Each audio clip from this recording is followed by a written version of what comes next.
All right. What's good? What's good, everyone? Dorian, Juan, G's. Salute, peace. Thanks for y'all coming out. Should get someone up here on the panel shortly. But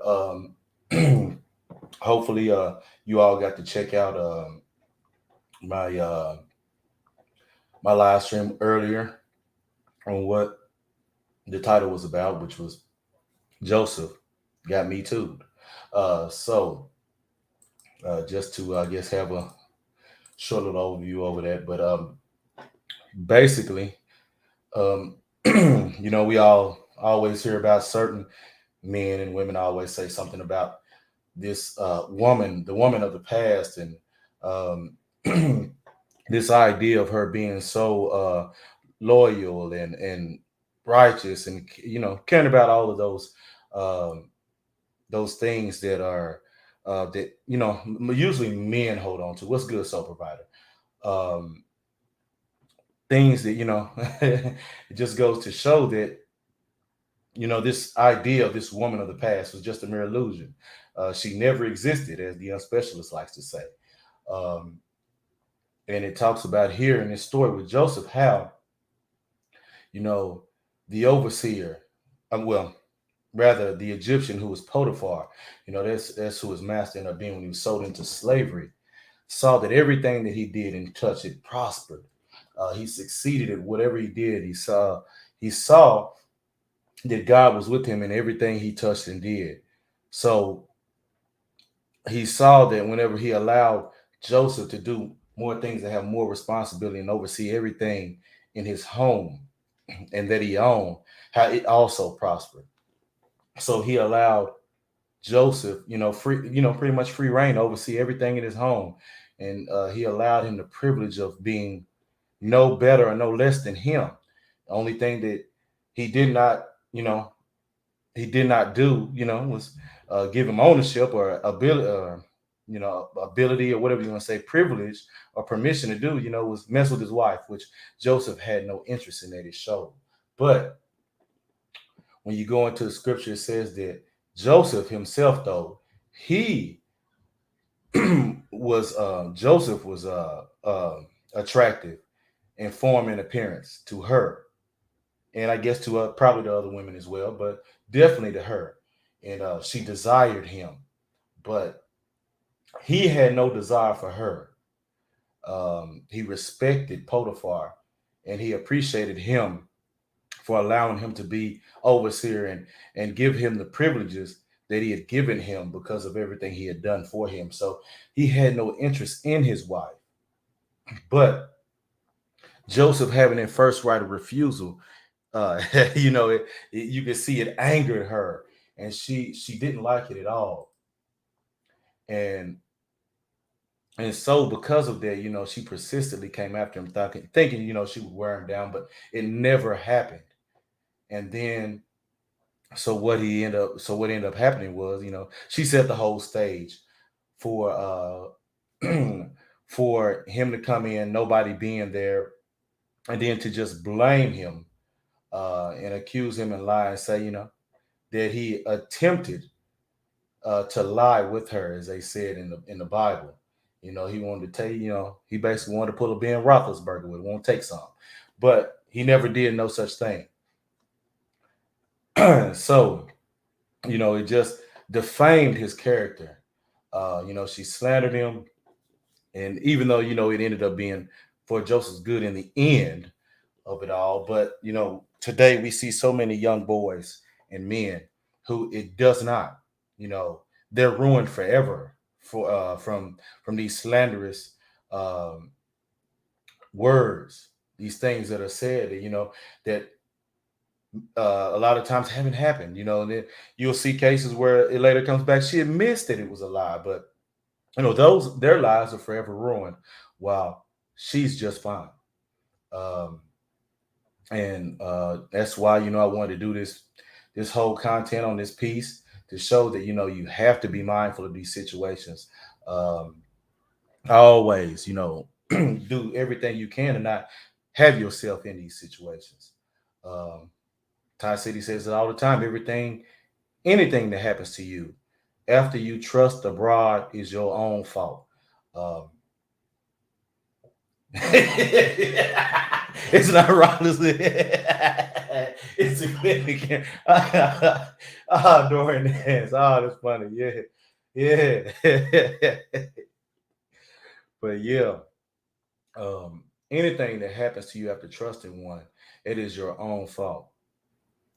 So you always want to look out and make sure that you're protecting yourself to the best of your ability, and because those second that chance to redeem yourself from such a slanderous um, accusations against your character. Most don't have the ability to rebound from that. Most don't get the chance to rebound from that, because they're automatically going to take her word before doing any actual investigation into what's going on. Oh, how you doing, brother? I'm good. Where's everybody? Sigma should be coming in shortly. Um, Oh, okay. All right. but just going over the just went into the overview over Joseph and Potiphar's wife and how you want to how it affect how the slander affects men and boys too even. Yeah, I just finished listening to it. Yeah. Gotcha. And basically telling everybody, how like Ty City says that anything that happens to you after trusting abroad, it's your own fault. Not saying he trusted her here, but just something to keep in mind uh, for the young men out there in their everyday life. Yeah, watch your back. Yeah. It's actually that's what did we talk about last week? Power. Yes, we did. I mean, that shows you an abuse of her power right out the gate. Oh, but the thing is, most. I mean, it makes no any human being who wants to gain power but has no interest in actually using it as a fool. Now, and Yeah. it just goes to show too that women will not hold back. No, So no, you no, they shouldn't won't. either. You shouldn't either when dealing with them. No, no, not at all. And I'm sorry, shalom, and shalom to everybody in the chat. Shalom. Um, yeah, I mean, power should be used. There's no question to it. But it's the only question is using the power appropriately, How? without abuse. You know what I Right. mean? Gotcha. Gotcha. But I gotta say, I mean, for those of us who know, the story is not surprising. No. Um, and to make things, and what's interesting is if everybody took the time to not just read scripture, but study it to come to an understanding, Mhm. you'd have every man would have a greater understanding what to expect from women. They wouldn't be, shell Oof. shocked or, Mm. or yeah, I mean, myself being one Yeah. of them. You know what I mean? You won't be caught off guard, I guess, for Right. lack of a better term. Because I mean, Call scripture holding the really, yeah. bag. I mean, scripture really does break everything down. I mean, from culture relations to race relations to women to how to deal with other. I mean, it really In does. I mean, general, it's yeah. I mean, it's a guidebook. There's no question. There's no question. I mean, even people who don't necessarily believe in it can't argue a lot of the wisdom in it is solid. I mean, Yeah. once you get past the genie stuff, but Right. but Yeah. you The know, magical stuff. but I mean, there's a lot of wisdom and logic in it. Can't Yes. be denied. Yes. You know. Welcome, City.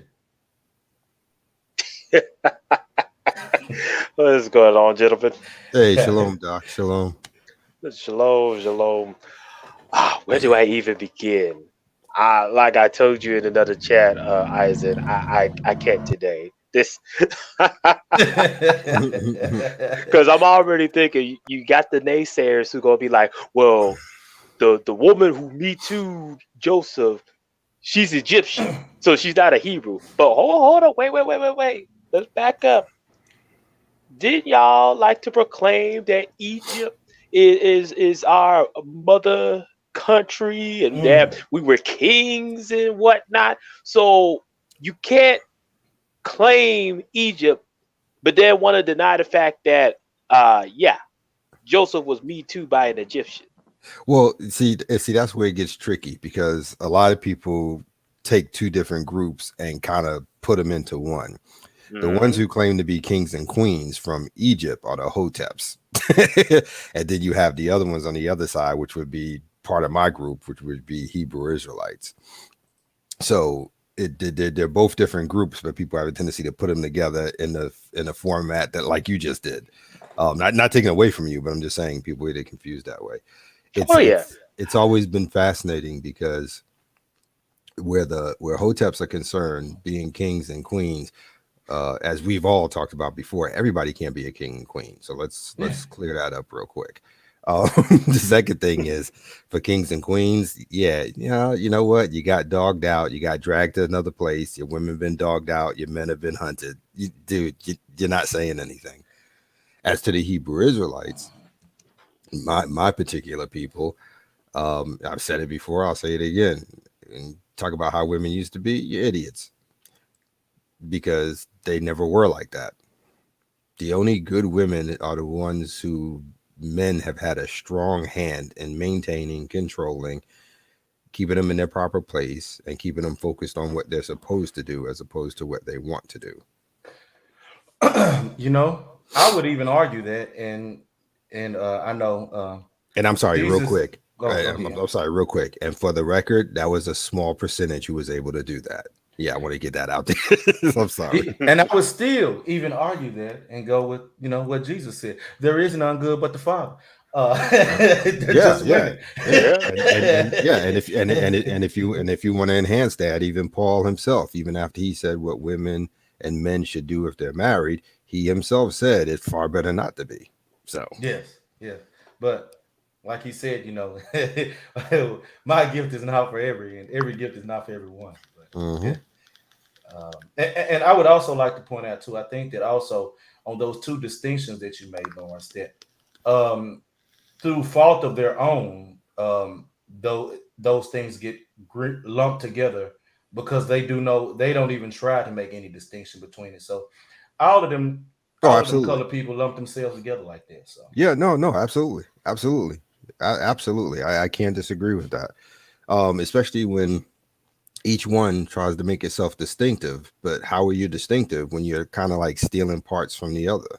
yeah, yeah. I mean, at the end of the day, you just become, I don't know, a cousin. One becomes a cousin of another or something. I guess I don't know. Hmm. But the bottom line is they both, just like everyone else, has a really, really bad interpretation of what women used to be back in the day. That cannot be denied. Mm, They all think it was better. It was not better. It was just different. I mean that's it. It was right, just different. right. You know, I'm pretty sure back then, whatever social media system they had back then, women did the same thing with it that they do with the ones we got today. It's no different. I'm pretty sure they still gossip. I'm pretty sure they were still out there, trying to raise their status by monkey branching and etc. So look, we got Mary Magdalene as an example. Come on, man. I mean, this is like the saying goes. There's nothing new under the sun. Yeah, exactly. It wasn't better. It was just different. That's all. So Nah, I pretty much in the same contention what Lawrence said. Um, you got guys that want to live in this fantasy world, make it seem like the women of the past was just this all embodying group of women who could do no wrong. It's like, come on, guys. If God Himself said there's nothing good but Himself, I mean, Take his word for it, exactly, yeah, exactly. So to me, it's just like, look, rather than trying to find a unicorn and make it seem like it's this picture perfect woman out there, it's like, look, you're better off doing your own thing, finding your own happiness. And if you want to deal with the opposite sex, just deal with somebody who's willing to deal with you and just keep it moving. Don't no need to just sit up here and try to make it seem like, oh, we gotta find these groups of women that is going to make our tribe so great and everything. It's like, nah, dude, no such group exists. yeah, yeah. What's up, new? Shalom, shalom. Um, Going to what you said, Doc. It's interesting because even if you take the unicorn, right? Let's say there's a guy out there who's got one, or at least claims she's one. How about that? Um, that he's got a straight up unicorn, yada yada. It doesn't make a difference. The nature of who they are is going to be. I mean, Hmm. it just is. I mean, he can have a unicorn all he wants to, but I promise you, she still shit tests him because that's the nature of what they do. She still wants more because that's the nature of who they are. Like I said one time before, if I could snatch the entire universe right now and put it in the palm of my hand and give it to a woman, she'll be like, "That's all." I know there's another one out there. Yeah, yeah. Okay, well, this is great, but what about Alpha Centauri? I mean, I want that too. I mean, it's never enough for them. It just Yep. isn't. And don't get me wrong, I'm not saying men don't have that either, but it's a different motivation. For men, we want it and we'll go work for it to try to accomplish it, to try to achieve it, to try to take it. You know, for them, it's not that case. It's just like, give me, and nothing else behind it. I mean, that's just it. Just plain simple, give me. I exist, therefore I should have. That's not how it works. And the problem is too, these dudes are gonna do it. That's the other problem with it, because they're going to reinforce that mindset. They're going to enable it. So, Sydney. Yeah. In fact, kind of reminds me of that famous quote, the mad scientist off of Bleach, where he talks about perfection in science. Yes. And he talks about how, perfection is just a myth, because if you're striving for perfection, eventually you're going to get doled out, because what's left to obtain. And so, me being a scientist myself, it's just like, look, I'm not looking for perfection, because there's nothing great about it. There's nothing to obtain by having perfection. Yeah. But like you said, Lawrence, women, they want it all. And so not all. Nuh-uh. They want almost all. There's only one thing women don't want. Only one thing. And that is responsibility. Now, everything else, yeah. well, maybe two if you want to be cute. Responsibility and accountability. But I lump them together. That's what I was going to say. You could easily lump the both of them together. But that's just who they are. So like I said, the story with Joseph and Jezebel and all the other ones you can think of, Delilah, etc., and so on. It doesn't surprise me, and I think. And not to go into a different tangent, but I just want to make an example. I think that's where each generation prior to the last generation of men have failed, because they should have taken this book. They should have taken they should have taken us as young men out to the world and read that book with us, broke it down for us. But instead they left it up to the woman to teach that. And no woman is going to teach that they're wrong. You know what? You know what I'm saying? Because if you look at the history, at least among colored folk, who's the head person for teaching scripture and stuff? That's the woman. It's either the mother or the grandmother taking you to church, Bible study, yada yada yada. Yeah. And at the end of the day, and we've established this, women are not called to teach. They're not supposed to. For one reason is what we're talking about right now. And I'm gonna tell you why them old niggas failed. I'm just gonna be straight blunt with it. Their two main interests are the reason why they failed to explain this to younger males. Because their two main interests are in money and pussy, and the money is only to have access to the pussy. Now let me say this in response to that. You know how you talk about women don't want responsibility and accountability? The men don't want discipline and authority. Ooh. Yeah. Hey, wait, hold on. They don't want power. There you go. They really don't. There you go. There you go. I mean, because the same way we got two phrases for them, there's two phrases for men too. Yeah. I mean, it is. They don't want to have discipline, and they don't want to have authority. And authority to me is the same as power. Yeah. Because that's really what it comes down to at the end of the day. Yeah. So it's the same thing. That's with men, and with women, it's responsibility and accountability. Everybody has failed across the board. Everybody. Women want everything for nothing, and men refuse to. They want to give it to them for nothing. Exactly. Exactly.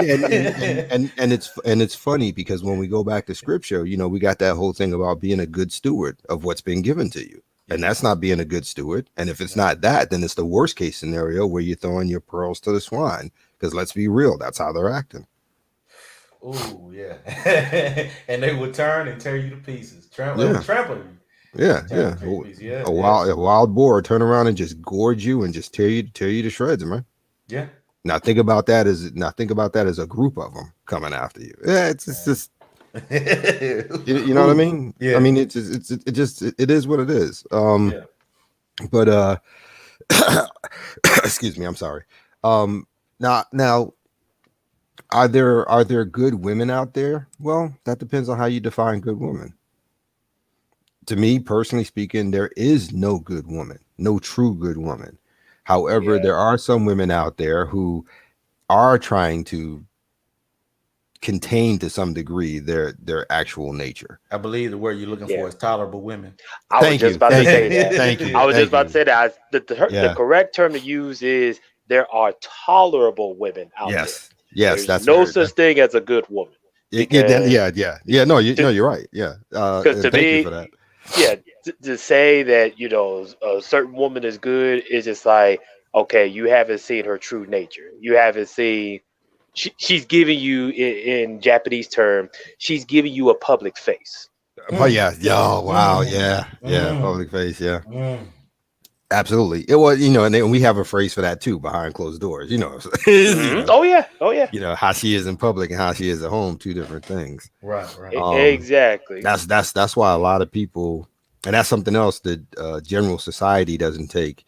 With this automatic assumption. When two people get divorced, it's automatically assumed the man had to have done something wrong because the public face the woman has provided for years has them confused because they see her as, well, she's always carried herself this way. She's been this way. But like I tell people all the time, okay, that's great. But what does she do when she get home? That's two different people. You know what I'm saying? And you can't tell me that's not true because we all do it. It's called wearing masks. Because when we're at work, we're not the same person we are at home. How we are at home with our women or children is not the same mask we wear when we're hanging out with our boys. When we're hanging out with our boys, it's not the same mask when we're in front of our parents. I mean, we all, you know what I mean? The sad part about it is you have a group of people who want to wear the same mask everywhere. Yes, so you got to accept them as they are. That's the narrative that they've been pushing for the last 20 years. Accept me for who I am, yada yada yada. I mean, I'm sure it's been going on longer than that, but the last 20 years, it's been real hardcore. Shalom, Yuri. I'm sorry. No, I'm sorry. Go ahead. I was just saying. I was gonna say, and you know what? I accept them for what they are now. I ain't finna take none of them in and deal with them, but I acknowledge what you are, and I acknowledge I ain't gotta have shit to do with you. Well, it took me a little while to get there, and if I remember correctly, over the last year or so, you kind of helped me get over the last of the hump of that. That's why you hear me say your thing all the time about if you like it or love it. Yeah, right. So I get that. I totally get that. But to be honest with you.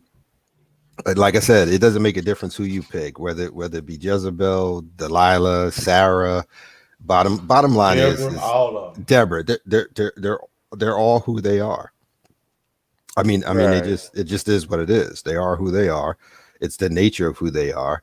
And like I said, there has to come a point for us as men where we have to draw that line in the sand. And that line in the sand doesn't mean being violent or being rude. It just means walking away.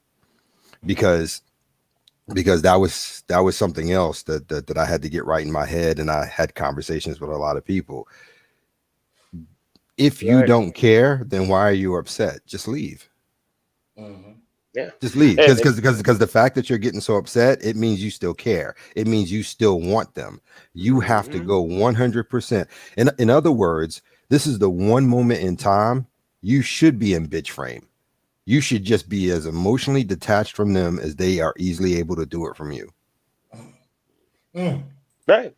And I'll give you a perfect example of what you're talking about, Lawrence. So Miss Kagome just sent me a gift on last week from Osaka, her hometown, and her gift was these custom-made chopsticks. They have imprinted with Mount Fuji in the background, and there's also been ingrained with my name in Japanese. Oh, I know. I got So, a set. oh yeah. I know what you're talking So about. I got a set. Yeah.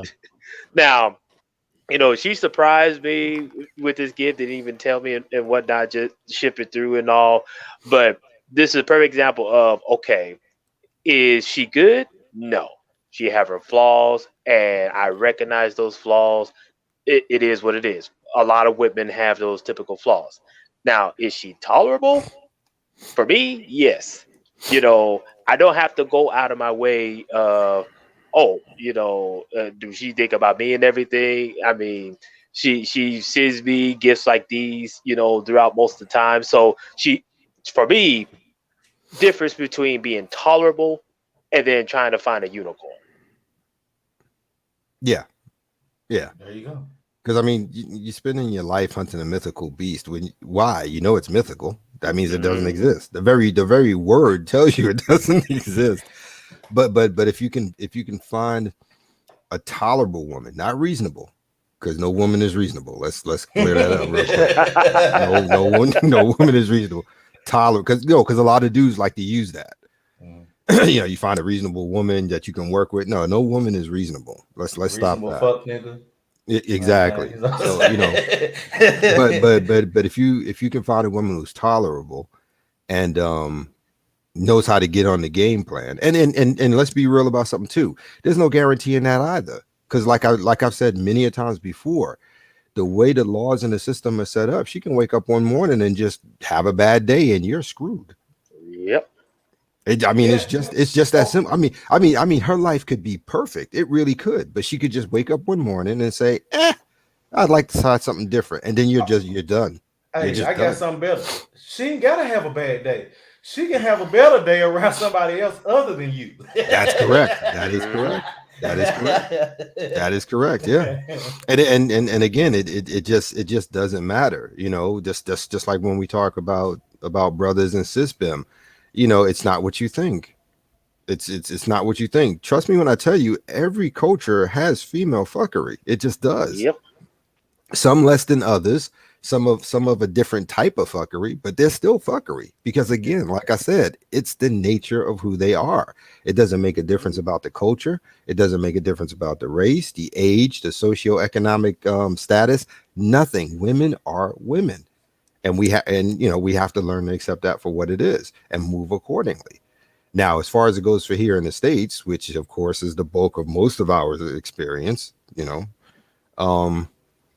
walking away is the simplest thing. Like I said, it's no different than when I'm in a store and female try to have a conversation with me. I said point blank, nah, it's not gonna work.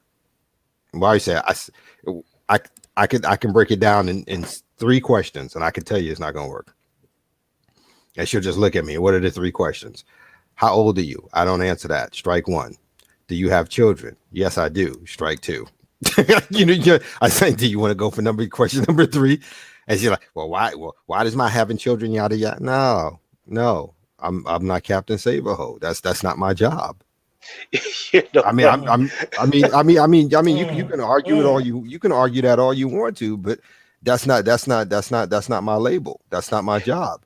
It's getting to the point now. They're literally walking around telling men ain't shit if they don't come in and take care of somebody else's kids. Okay, I'll take that hit. Lawrence, not only that, you have other men who are now shaming guys who are not interested in dealing with baby moms or single mom. And I'm just like, wait a minute. Hold up. And this whole space started. One of the main things this whole space started on was the fact that don't deal with single mothers. That was like literally out the gate. Exactly. And now you're going to shame me because I prefer to deal with somebody who don't have kids so that if we do go down that road later on, that I can start from scratch. But you want to shame me because I don't want to have a prepackaged family already?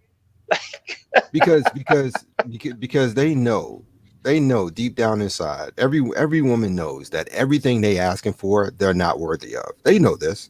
Mm-hmm. They do, but they got to follow the sister code. They got to do it. They got to keep up the appearance. Well, But the yeah. thing about it is that what they fail to understand, not just about themselves, but they fail to understand about us, is that high value men have options. They don't. You know, and I don't like using that term because you know how I feel, because high value men is right up there with kings and queens for me. Well, you know, yeah, But the thing about it is that a man who's successful, the man who's got his shit together, he has options. If he picks up a chick who's out of control, it's only going to be a certain amount of time before he's like, okay, I'm out, and then he's going to go somewhere else. He's got options because he knows the vast majority of women out there will give him the time of day just cause. you know, I got one better for you. The guy who doesn't give a damn about her attention has options. Oh yeah, oh yeah, yeah, oh yeah, oh yeah. I mean, he ain't gotta have it all, you know, and all that other stuff. If he literally does not give a damn about her attention, I mean, he's got to beat him off with a stick to get rid of him. Yeah, I mean, man, this weekend has been crazy. I had to turn my phone off, man. I don't doubt it. And I because Thursday morning, was the finalization of my stuff, so I'm officially divorced now. So that was like Thursday morning. I think we finished it like 9:30. Yeah, 9:30. Everything was done. So we we the phone calls I've been getting, and I'm sure you guys can imagine. So yeah, it's been crazy. It's been crazy, but they're out there like that. I got I got women who don't cook. Everything's about going out, talking to me about coming over and she'll cook me dinner. Sure, you're right. Sure, you're right. Yeah, I'm good. You gonna burn the cereal? I'm good. You're not gonna play me. You're not gonna play me like that. And then that goes back to masks. He's trying to give the illusion that she's a homemaker. Yada yada. I've known you. I'm gonna be honest. With today's Western women dealing with witchcraft, I don't want to eat anything they got to offer. Yes. What not to be funny, but that's one of the things for my divorce. She's into some African thing, and she's praying to, no. I want to say okay. there's a name. I'm playing. No. You good. There's a name for it. Yoruba, I think. Oh, I think Yoruba. I think that's what it is. Don't quote me, but I think that's what it is.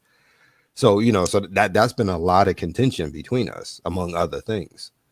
And you're not supposed to suffer a witch. You're not supposed to sleep with a witch. I mean, you understand? Yeah. I mean, these things are in scripture. So yeah, but I mean, but a lot of women, especially sisters, because see, I'm used to witchcraft. I grew up in New York, so there's white Wiccans everywhere. You understand? Especially if you go down to Greenwich Village, they're everywhere. You know what I'm saying? Around West 4th to 14th Street, that kind of thing in Manhattan. But there's been a lot of black women who are seriously getting into it now. And the thing about it is, and I'm not saying they never were, I'm just saying they're more out there with it than what they don't care. They bold. Yeah, exactly.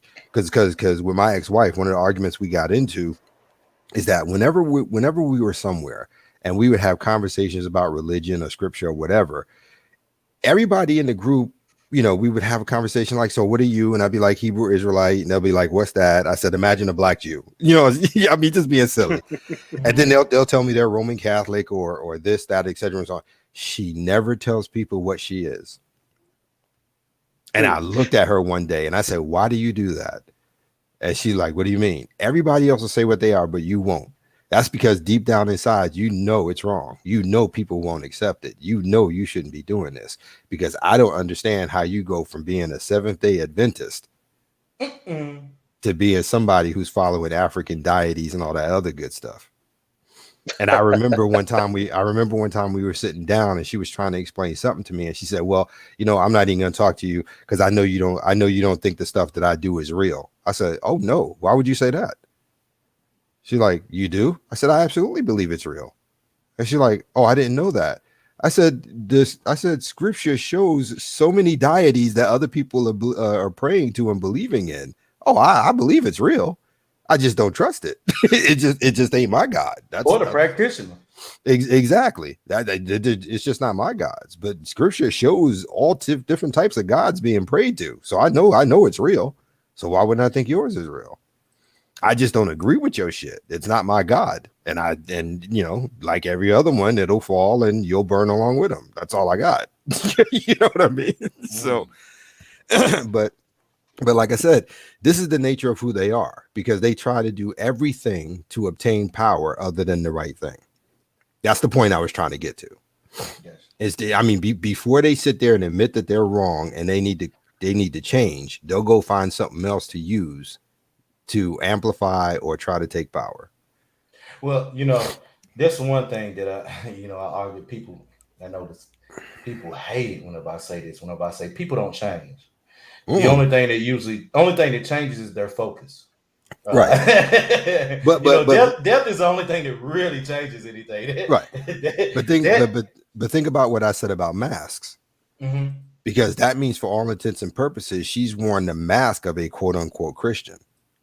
Because this is who she really is now. Oh, yeah. You see what I'm saying?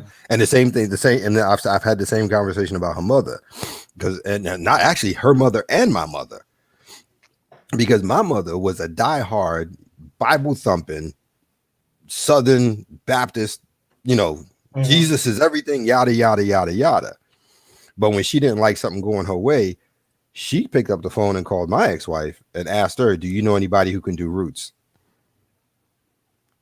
Now, if you were a diehard Bible thumping Christian woman, why would you even ask somebody that, much less ask them to assist you with it?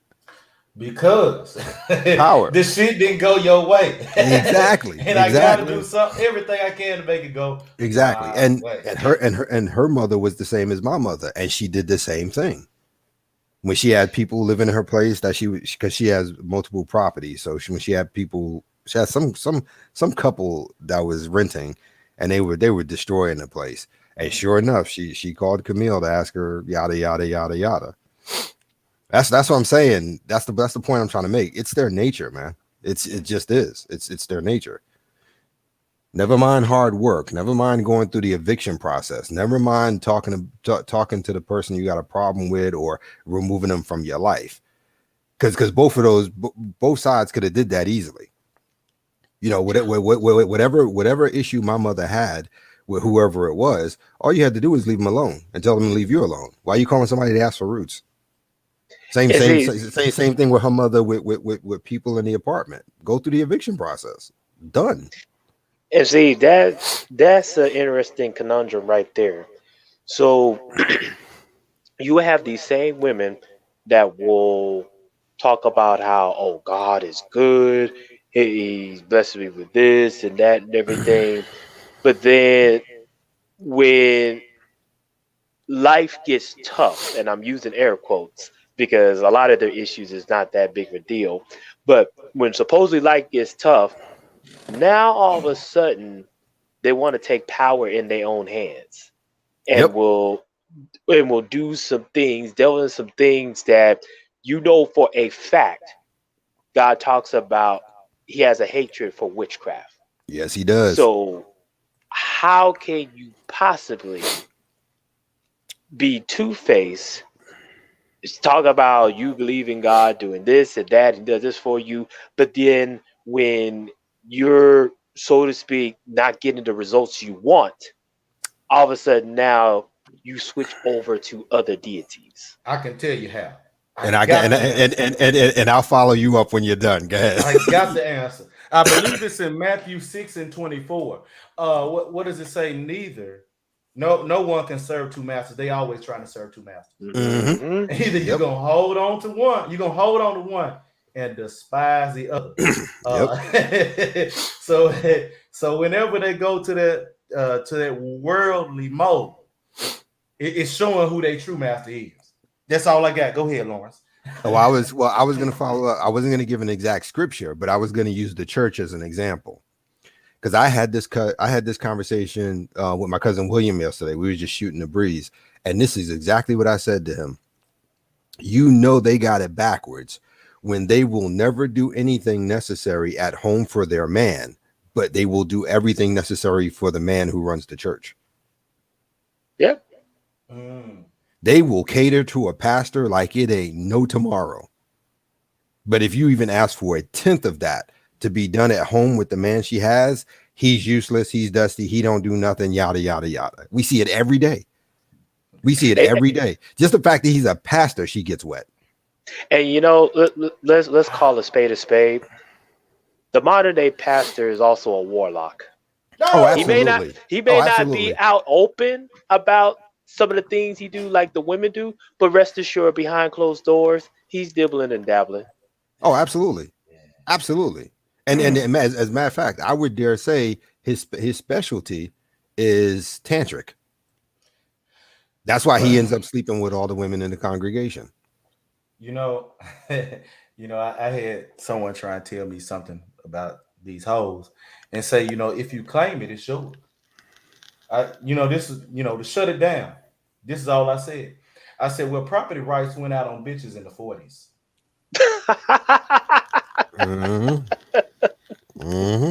Couldn't do nothing but laugh. Hey, I got these all day. Don't stop here, man. But like I said, that's again, that's the nature of who they are. That's why I've been saying a lot the last couple of months. This conversation is over. We lost the war, man. Call it for what it is. We lost the war. The only thing we got left to do is to pick up what pieces we can and go off somewhere by ourselves and do what we got to do and just separate. Which, by the way, that was the commandment given to us anyway. Come out of her cities, get away from yada yada yada, be in the world but not of it. The whole 9 yards. We were commanded to do that. So why not? Why not? Hey, but it goes back to zero. Dudes cannot give up in-house pussy. They can't do it. They just can't do it. This is great right here by Bronsberg. It goes closer to the Jesus is my husband rhetoric. Oh, I hear that all the time. Hey, look, hey, they cheat on him too. Oh yeah. Him too. But exactly what I'm talking about. You sit up here in one mouth, you're going to say you believe in Jesus, he's the son of God, he's performed miracles and everything, but yet behind closed doors, even though they get in public about it, you go into voodoo or roots or any other type of Wiccan and witchcraft. Yep. Because if you think about it, that's a form of cheating right there. Oh, ain't no form. It is. Look. Like I said before, we can just do basic statistical numbers. If Scripture says 2/3 of the planet are going to be killed off, the vast majority of this planet are black people. That's number one. Number two, there are more women in this country than men. So who's the percentage that's going to get hit the worst? I mean, we just talking basic statistics here, man. Basic calculation. This is form of eugenics down my lane. But the Most High has always been in the eugenics since day one. Since day one. I'm not mad at it. I'm not mad at it. But like I said, that's the thing with the situation. Because like I said, if you walk away and you don't deal with you're on your own thing, the odds of you being ME2'd are significantly decreased. Right. Yeah. Now I won't say it's completely eliminated because there are some crazy ass women that will go above and beyond. And the way the situation is now, they'll believe her just because she said so. Right. I mean, you got dudes who's paying for children of a woman he's never met. No, I'm not being funny. I was getting ready. No, I was getting ready to go further. They voted to make it legal for them to hit hit up sperm bank donors for child support. No, it wasn't even sperm bank. He doesn't know her at all. Yeah, that's what I'm saying. No, I'm talking. Yeah. I know what you're talking about there. No, I know what you're talking about there. I'm talking about whenever they go to a sperm bank, that dude don't know her either. Yeah, But this is a facility made for them to be able to get sperm to have a child. Now they made it. They could go and hit up them dudes. Yeah. And as a matter of fact, I just got last night. I was catching up on some YouTube stuff. Got a dude who went to jail for 6 months because he overpaid child support. Whoa, overpaid? Overpaid, no lie, my dude. I wish I was joking. Wow. Actually, it was two things. He overpaid, and he spent too much time with his son. What? Yep. Wow. Because something had happened. They had did two modifications on visitation and how much child support was. They didn't tell him. When he found out months later, he said, "Okay, so all right, so they raised it. So I'm in arrears for $3,000." He went straight in and paid it. Didn't hesitate, didn't blink, didn't argue with nobody. He just went straight down, paid it all in one lump sum. Not even installments. He paid the whole thing lump sum. And then they said, well, the modification that they did about his visitation, he was spending more time with his son than the modification allowed, right? So all that, quote unquote, is contempt of court. You following me now? You follow me? I mean, if that's not some bullshit, and I remember because I had thought to myself, I said, see, I'm not even mad at the court. Because they're gonna follow this shit to the letter of the law. Who I'm pissed at is the fucking mother, because she could have cleared that shit up by walking in there and just saying 2 words. Because all it would have taken her, well, yeah, he spends more time with his son, but I'm allowed to let him do that. What's the problem? Because she's got the authority for that. I'm not even pissed because I don't expect her to do no different. No, well, I know that, but I'm just saying that the reality of it all could have been fixed in like 10 minutes, standing in front of a judge with her being present. It really could have. Yeah. Oh, yeah. And then after that, she had the audacity to file another suit for an extra $3,000 because she feels that he should pay for her attorney. See, it's stories like these where I find it funny where you got some of these knuckleheads in I call it the boyosphere now, because it's not the manosphere, the boyosphere, where they will try to tell you that you have no choice but to deal with these women. Is for a fact. In fact, and Eisen, you know this person who I'm about to quote. One of the prominent members made this quote saying, "The modern world is crappy, but not dealing with modern women is crappier." I was like, I'm done. Wow. If y'all want to sing yourself to your own grave, knock yourself out. And you know what's funny? All these dudes, all these people that claim so much to understand and believe in scripture. It's throughout there where it tells you, look, you can't restrain criticism from a contentious woman. You better off leaving her where she be and going out into the desert wilderness than dealing with the broad. But You know what? Let me tell you something. As a guy who spends a lot of time in the wilderness, I am perfectly fine doing that. Man. You will find me out in the woods. You will find me up in the mountains. I am okay being secluded. Yeah, and Bronzeberg, no. I've read it. I know what it is, but I could see the possibility of it. But just again, for my own personal faith, no. Because if I'm correct, you're talking about the Nation of Islam. And he was a black scientist or something like that, created white people. No, I don't.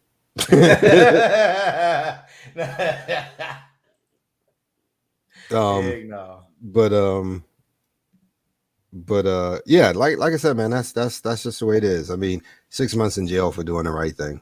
Like I said, man, nobody has respect for men. Nobody. Even other men have no respect for men. Yeah.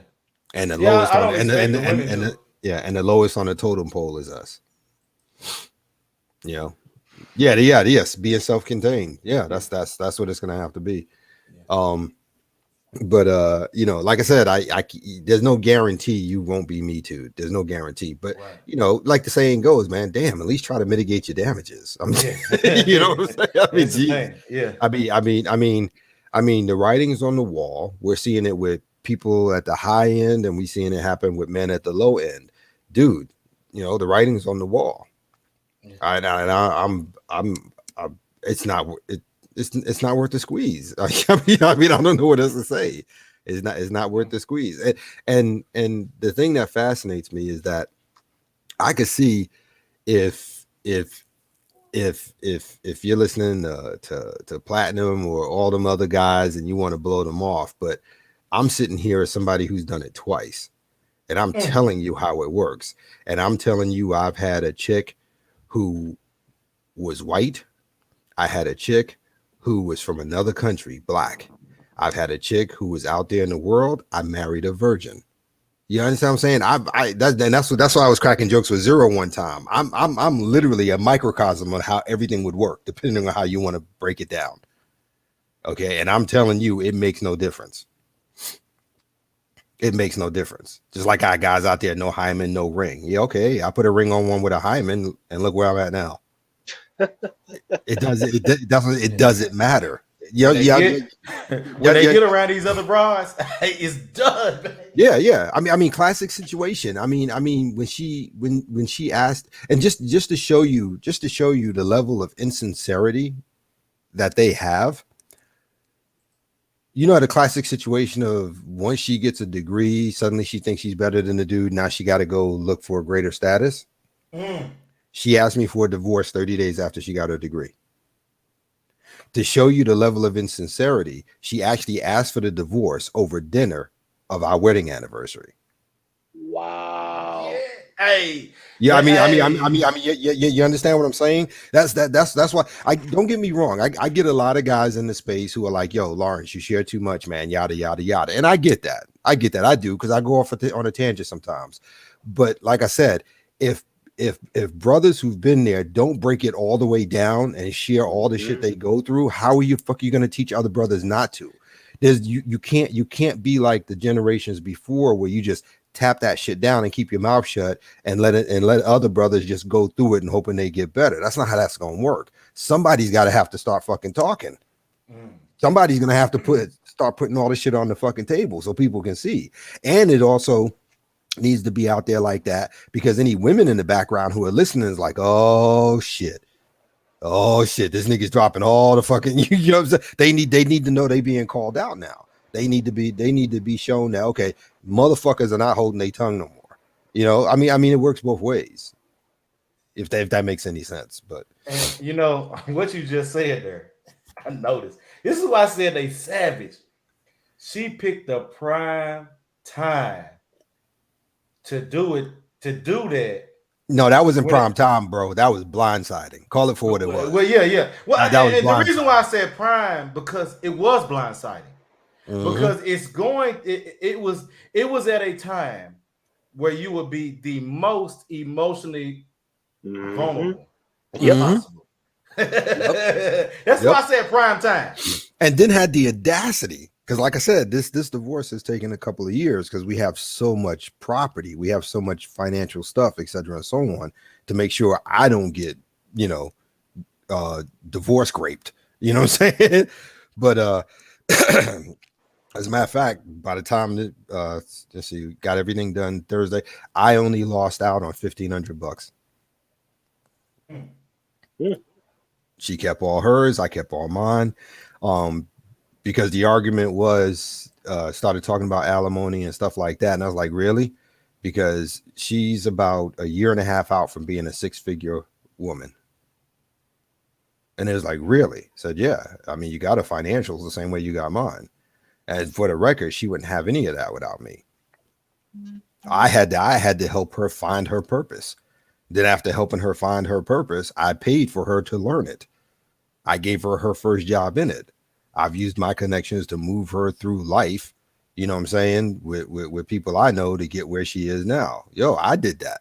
So you're not going to sit here and try to make me pay alimony for something I already created that don't need alimony. That's not going to happen. So, you know, we had those kind of arguments. That's why it took so long.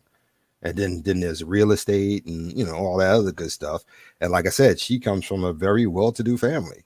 They got money, so she don't need mine. you feel what I'm saying? I mean, her father, I mean, like like one 1.7 million on his own. My mother has like a little over 500,000 on her own, and then her mother's got like 300,000. Yeah, you know, I mean, we come from families that are well to do. You know, there's nothing, you know, and I'm not talking about profit. I'm not talking about profit in a company. I'm talking about this is savings. We haven't even talked about what we make, you know, you know what I'm saying, from working. That's what we own individually in savings. So it's not like people are poor here. You know, so we're not going to be pulling that Dr. Dre kind of nonsense. So I wasn't having it. But that's I guess the point I'm trying to make is that it goes back to what I said before. Nothing changes. This is who they are. Yes. I mean, it just is. It's who they are. It's never enough. I'm telling you, they could sit on the throne of the Most High himself and still be mad because they want more, and they already have everything. It's never going to change. And let's make no mistake, that is what they want. That's why they walk around calling themselves goddesses. They want us to fall down in fealty to them as if they are our God. That's what they want. Well, you know, and what's so bad? You got niggas calling them that. Yep. That's what's so bad about it. Yep. You got dudes who literally really want to make them into a deity. And hold on a second. I'm sorry. I'm sorry, real quick. Iman Perry. Yes, I did. I paid for her school. Yeah. I'm sorry. Go ahead. No, I'm just saying, like, they really want to make women into a deity. Like, if they could officially create a religion to where they can make sacrificial offerings to these deities, they would. Well, that's the thing. Essentially, they already have made them deities because they sacrifice dignity to these brides. Well, yeah, but you got to understand, and Doc, I'm pretty sure you're going to appreciate this analogy. What women are hoping for, especially Black women, but women in general, what they're hoping for with this goddess thing is the 100 monkeys theory. They're hoping if they get a certain percentage of people to agree, all will agree, and then it will become a reality. The same way you can teach 100 monkeys something and suddenly you realize every monkey can do it now. That's what they're hoping for. They're hoping for the 100 monkey theory. Yep. Yep. Good analogy. I definitely see it. But then they run into people like us who understand morphogenetic fields. Now you're fucked. you know, or they run into us where, you know, we too know about their magic and dabbling, but we know how to counteract it. That's true. And it's not hard to counteract either. It's really not hard. Because one of the biggest things that have to be done is you have to believe in it. That's one of the first things. I mean, that's the deal with any faith. You got to believe it. You know, that's half the battle. You know what I mean? I consider myself more like a wizard than a warlock. I'm one where, look, I live my life peacefully. I don't need to go into some crazy stuff and everything. But I do know what y'all doing, and I know how to counteract. That's how I see it. You know it's bad. Churches are starting to do what Black women are doing, begging for men to come back. Oh yes. God, ever since my cousin passed away recently, some of these church members like, you know, Sigma Jones, You probably want to get your life in order by coming back. And I'm like, nah, I'm good. My life is actually doing pretty good right Hmm. now without Yeah, having to be inside that building. yeah, Yeah. yeah. And And that was the other reason why I wanted to establish my channel and do this type of content because for one, I recognize how technology is a way there's no getting around it. But hopefully, I could do something here that could reach more of these young guys. Because make no mistake about it, my content I made for it to be male centered. That hopefully it can reach them and provide and show the practical aspects that the lessons that these stories in the text the Bible have to teach. Just the practical aspects. I ain't worried. I ain't worried about all the magical stuff. I can't walk on water. Can't nobody touch the hem of my garments and be healed. Uh, I'm worried about the stuff that I can actually do and practice and apply to my everyday life. yeah, yeah. And Bronzebird, the rapping for the choir that's been going on for a minute because there's been Christian rappers around easily for 20 years. Um, as a matter of fact, a couple of them showed up in a movie with Beyonce and Cuba Gooding Jr. What was it, Fighting Temptations or something like that? Oh Um, yeah. and as far as it goes for the boxing thing, dude, like I said, there's no respect for men. They would rather, I mean, that right there says it all. They would rather have two black men stand in a boxing ring and assault each other for the sake of raising funds. Whatever happened to bingo? Yeah. I mean, seriously, because that's what you're saying. You're asking for two grown black men to assault each other for the sake of raising a building fund. Come on, man.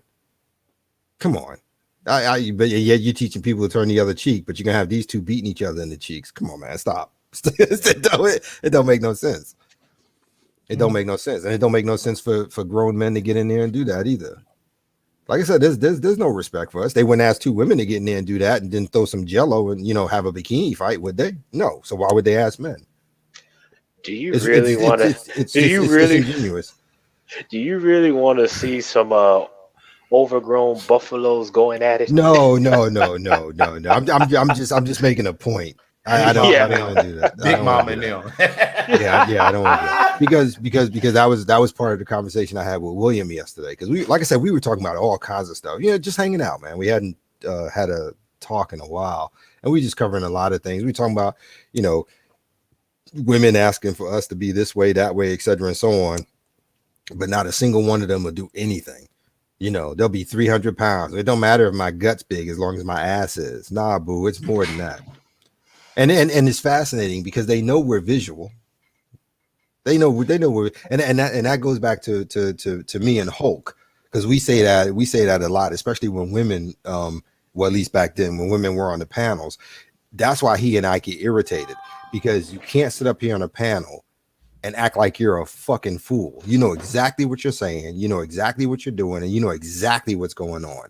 Don't sit here and try to baby talk us into making us think you don't understand what we're saying. You know what we're saying because you've studied it and practiced it to be able to do what the hell you're doing now. Hey, you know what? Hey, damn that. Hey, here's how much lack of respect they have. Because, hey, they could reel in 80% of these suckers if they would just have a tolerable attitude. But they can't, because Because they don't care to.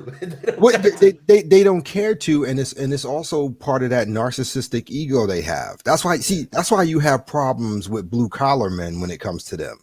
See, a plumber makes a hell of a lot of money.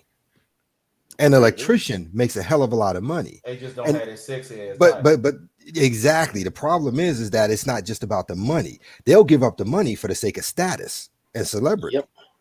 You see what I'm saying? So I mean, they'll try to get both if they can, but they will take status and celebrity before the money. They actually will. We've seen that.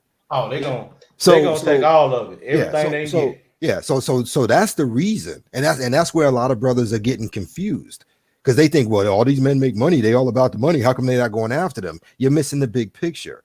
Money is the secondary choice. The first choice is always going to be status and celebrity, because you can run the gambit with that. See, having money, especially if you got a blue collar dude, he ain't out there trying to promote he got money. He's just not. because he ain't trying to be caught out there. You know what I'm saying? Well, But it's even but celebrity and status. Now, a blue collar dude who makes $150,000 a year is one thing. An attorney who makes $150,000 is a different thing, because the title and the status comes with that. So yeah. I'm sorry, Doc. Oh no, cause I was gonna say even like with white collar guys, there's still a difference. You know, you can have a guy who works in IT, got a degree, making six figures, but again, like you rightfully pointed out, the status behind it is not as appealing.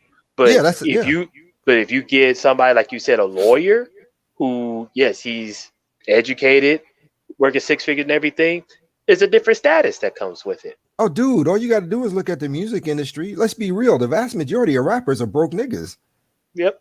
Let's keep it real. But because they have the name, the title, and the status that come with it, chicks will still go get knocked up by him for sure. You know what I'm saying? Eisen Yuri wants to come up. How about I sent it? Okay, all right. It should be in your email, Yuri. Yeah. Discord. Huh? It will be in his Discord. Oh, I'm sorry, Yuri. In the Discord. Yeah, that's the game. You know, and people don't know how to, like even Perry said, that's the way it is. Status, then money, then looks. No. Actually, if I had to pick one that would be first, what they desire more than anything is the unattainable guy. Well, that's true. Status. Oh, I yes. mean, the guy that they cannot have, the guy that does not want them, that's first. That's always. I'm telling you, that's always first. I'm not saying you're right. I'm not saying you're wrong. I'm just saying I see it different. Yeah, because I was going to say I look at it still being status first. Yeah, because I'll put it like I guess this is where I'm leaning a little bit with Lawrence, because you can have a guy who doesn't give two craps about what these women think. Mm-hmm. If they don't deem him as attractive, they don't care. But now, if they deem this guy as attractive, but he gives the attitude of he doesn't care, that's who they'll chase. Right, take me for instance. I would fit 2 out of 3. Okay, I would fit 2 out of 3, because in the business community, I've got status. There's no question to that, and that's just because of the type of work I do. Investment banking will get you there. The other thing, I have resources, money, so that's that. What I don't have is the 6 foot thing. Gotcha. You know, I'm 5. He doesn't have the jawline. Well, I got the jawline. I'm just only 5'10". That's all I got. You know what I'm saying? So, I'm only 5'10". You know, saying athletic build, that kind of thing. But outside of that, I got 2 out of the 3. They would consider it, but I promise you, just like any other dude, I would still be in jeopardy that the day will come there'll be somebody who fit all 3 and she's out. Yeah. Yep. And you know what I'm saying? And even the dude who has all 3, I promise you, he's on borrowed time until somebody else comes along. It's like I said, it's never enough for them. That's why their standards are so stupid, because even when they have them, they still go out and do dumb shit. And the reason why I said the unattainable guy also is because, I mean, damn that. I mean, you will see these hoes with ugly niggas too. Mm-hmm. I mean, Flavor Flav used to get a lot of play.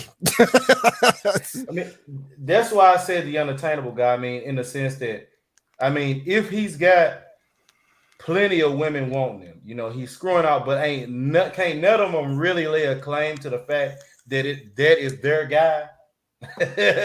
I mean, that's always. I mean, that dude right there, he's always gonna have. He always can get some choice. Not every woman, but he can always get some choice though. Because see, the thing about men like us, our concern, the danger for us in walking away is that I think the worst aspect of dealing with women with us walking away is how vicious and violent and just outright ugly they get from being rejected. because that's their problem with us. I mean, seriously, if we get down to the nitty-gritty, because any other time somebody don't want to be fucked with, you walk away, you leave them alone, they leave you alone, we're done. But that's not the case here. For them, the ego check on being rejected and what they feel to understand, it's not a personal rejection. See, when a woman wakes up in the morning, she's like, I don't want to deal with no men. You know what I'm saying? I'm a born again virgin. I'm all about Jesus. He's my husband. Nobody questions that. Nobody gives them a hard time. Nobody tells them, damn, you fucking up. You should get married, yada, yada, yada. Why you just gonna quit? They don't get none of that. They don't get none of that. But when we say we done with women, we're never getting married. Oh, we're the most evil thing in creation. You know, now we start getting the ad hominem attacks. Are you gay? Who hurt you? You need to learn to vet properly. You know what I'm saying? You need to leave the country. You know, I mean, we start getting all that, man. I mean, oh no, they don't want you to leave the country. They certainly don't want No. I was doing both men and women. I'm sorry, my bad. Because the dudes are the ones who say that. My bad. But yeah, that's what we get, man. That's what we get. Why can't it just be I want to be alone? What's so terrible about that? Just like I tell guys, we could talk scripture all day from Isaiah all the way down to Revelations. Oh yeah, there'll be women who'll be coming to your door and, you know, asking, you know, to take your name, have your name, and yada yada yada. Well, I tell everybody the same thing I tell anybody else. Okay, yeah, scripture says that, but it didn't say you had to take them either. So, you know what I'm saying? They can pound on my door all they want to. I don't have to take them. I'm gonna be honest. Okay. And I'm not discrediting the scripture over in Isaiah where it talks about, you know, there'll be 7 women to 1 man. I'm gonna just be honest. If you are banking on 7 of these crazy women to be knocking on your door just to have your last name, you a fool. Well, of course, no question to it. And truth be told, here's the funny thing. It's already happening anyway. Yeah, I mean, because and correct me if I'm wrong, Eisen, but I think the way the scripture broke down is like 10 women to the door, knocking on your door, saying, let us come in. We have our own bread, but give us your name so we can be above reproach or something like that, right? Hey, look, don't let me lie on that one. Okay. It was Isaiah, but here's the point I'm trying to make when I say it's already happening. We have our own bread. Does that not sound like I got my own money? Yeah. I got my own job. I got my degrees. Mm-hmm. Then knocking on the door, let me have your name. When women get married, they want the wedding, but they don't want the responsibility of marriage. Doesn't that sound like what that is? Yeah. So it's happening already. It's happening already because every woman out there wants to get a dude to get his name. She just wants the wedding day. After that, she don't care. She's right back to her shit from before. And in a lot of cases, even before she get married, because let's be real, them bachelorette parties are, they make male bachelor parties look like, you know, you went to romper room. You know what I'm saying? I mean, them chicks be getting raunchy like a mud. Before bachelorette parties. Yeah. And you know, to the point that Sigmund was making, I'll say it this way. If they're banking on that, them 2 bastards deserve each other. I'm gonna go Damian Wayne with it. They deserve each other. You know what? I can't say you're wrong. I can't say you're wrong. Well, but like I said, MOT and I talked about that before too. You know what I'm saying? Well, you know, things are gonna get bad out here, and then they're gonna fall back in line. If you waiting on that, you stupid. Yeah, that's what I'm saying. You a fool because. Oh no, go ahead, Lars. No, I'm sorry. I was just gonna say it's the stupidest thing because here's the thing: it doesn't make a difference if it's good times or bad times. We go right back to what I said before. It is their nature. They're going to do it regardless of the circumstances. And if it's bad times, they're probably going to do it more because they're desperate to keep climbing up as quick as possible for social status. I mean, it is what it is. If everything hit the fan right now, they're going to jump from this dude. Then they're going to find a dude with a little more. He's going to jump more. It's going to only accelerate the process as far as I'm concerned. Because like I said, they have to. It's part of their survival mechanism. It really is. So it getting bad out here doesn't mean shit. At least not to me. It just gives them more reason to act that way. I'm sorry, Sigma, you were going to say something? No, to me, it's just like you listen to these guys in the boyosphere, there's this moniker talk about winter is coming and that they're going to come back to the table. And I'm just like, y'all still banking on these women who have told you from the jump they don't want you. You're hoping for some economic downturn for these women to be forced to deal with you. I'm sorry, but if I have to force a woman to be around me, I might as well just go ahead and commit suicide, because that's a recipe for a disaster. Well. Let me tell you this. I think you'll get a kick out of this. When last time I was asked about having that conversation about women coming back to the table, my response was, well, they can't come to my house. Well, why not? I said, because I live a Japanese life. There is no table. I'm on the floor. I eat on the floor, so I got nothing for them. I find the irony of it funny, talking about them hoes coming back to the table when these hoes been claiming that they are the table. Yep. and for over 60 years, they been telling y'all niggas that y'all ain't shit. And my thing is, I know they ain't talking about me because I don't give a damn. Right. Yo, man, I saw a video clip with a chick who was talking about, I got a car, so he got to have a car. He got to pay for both our cars. He got to have a 4-bedroom house, this, that, and et cetera, and so on. I can't remember who it was. I got the video clip. It's on YouTube, but it was a guy who was doing an Instagram thing, and it was so absurd he had to put it on YouTube. And I'm sitting there and I'm listening to her, and I had my back turned. So I'm listening to her. I mean, she's saying all the same dumb shit you always hear. So I turn around and I look at the screen, and I damn near went blind. This girl was huge.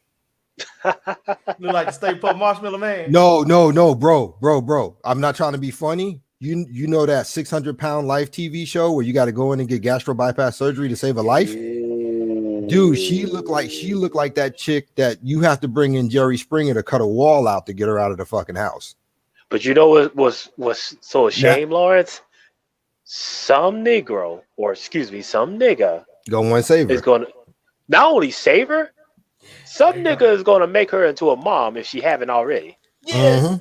Yes. And I'm sitting there and I'm looking at her side of the screen, and I'm trying to figure it out.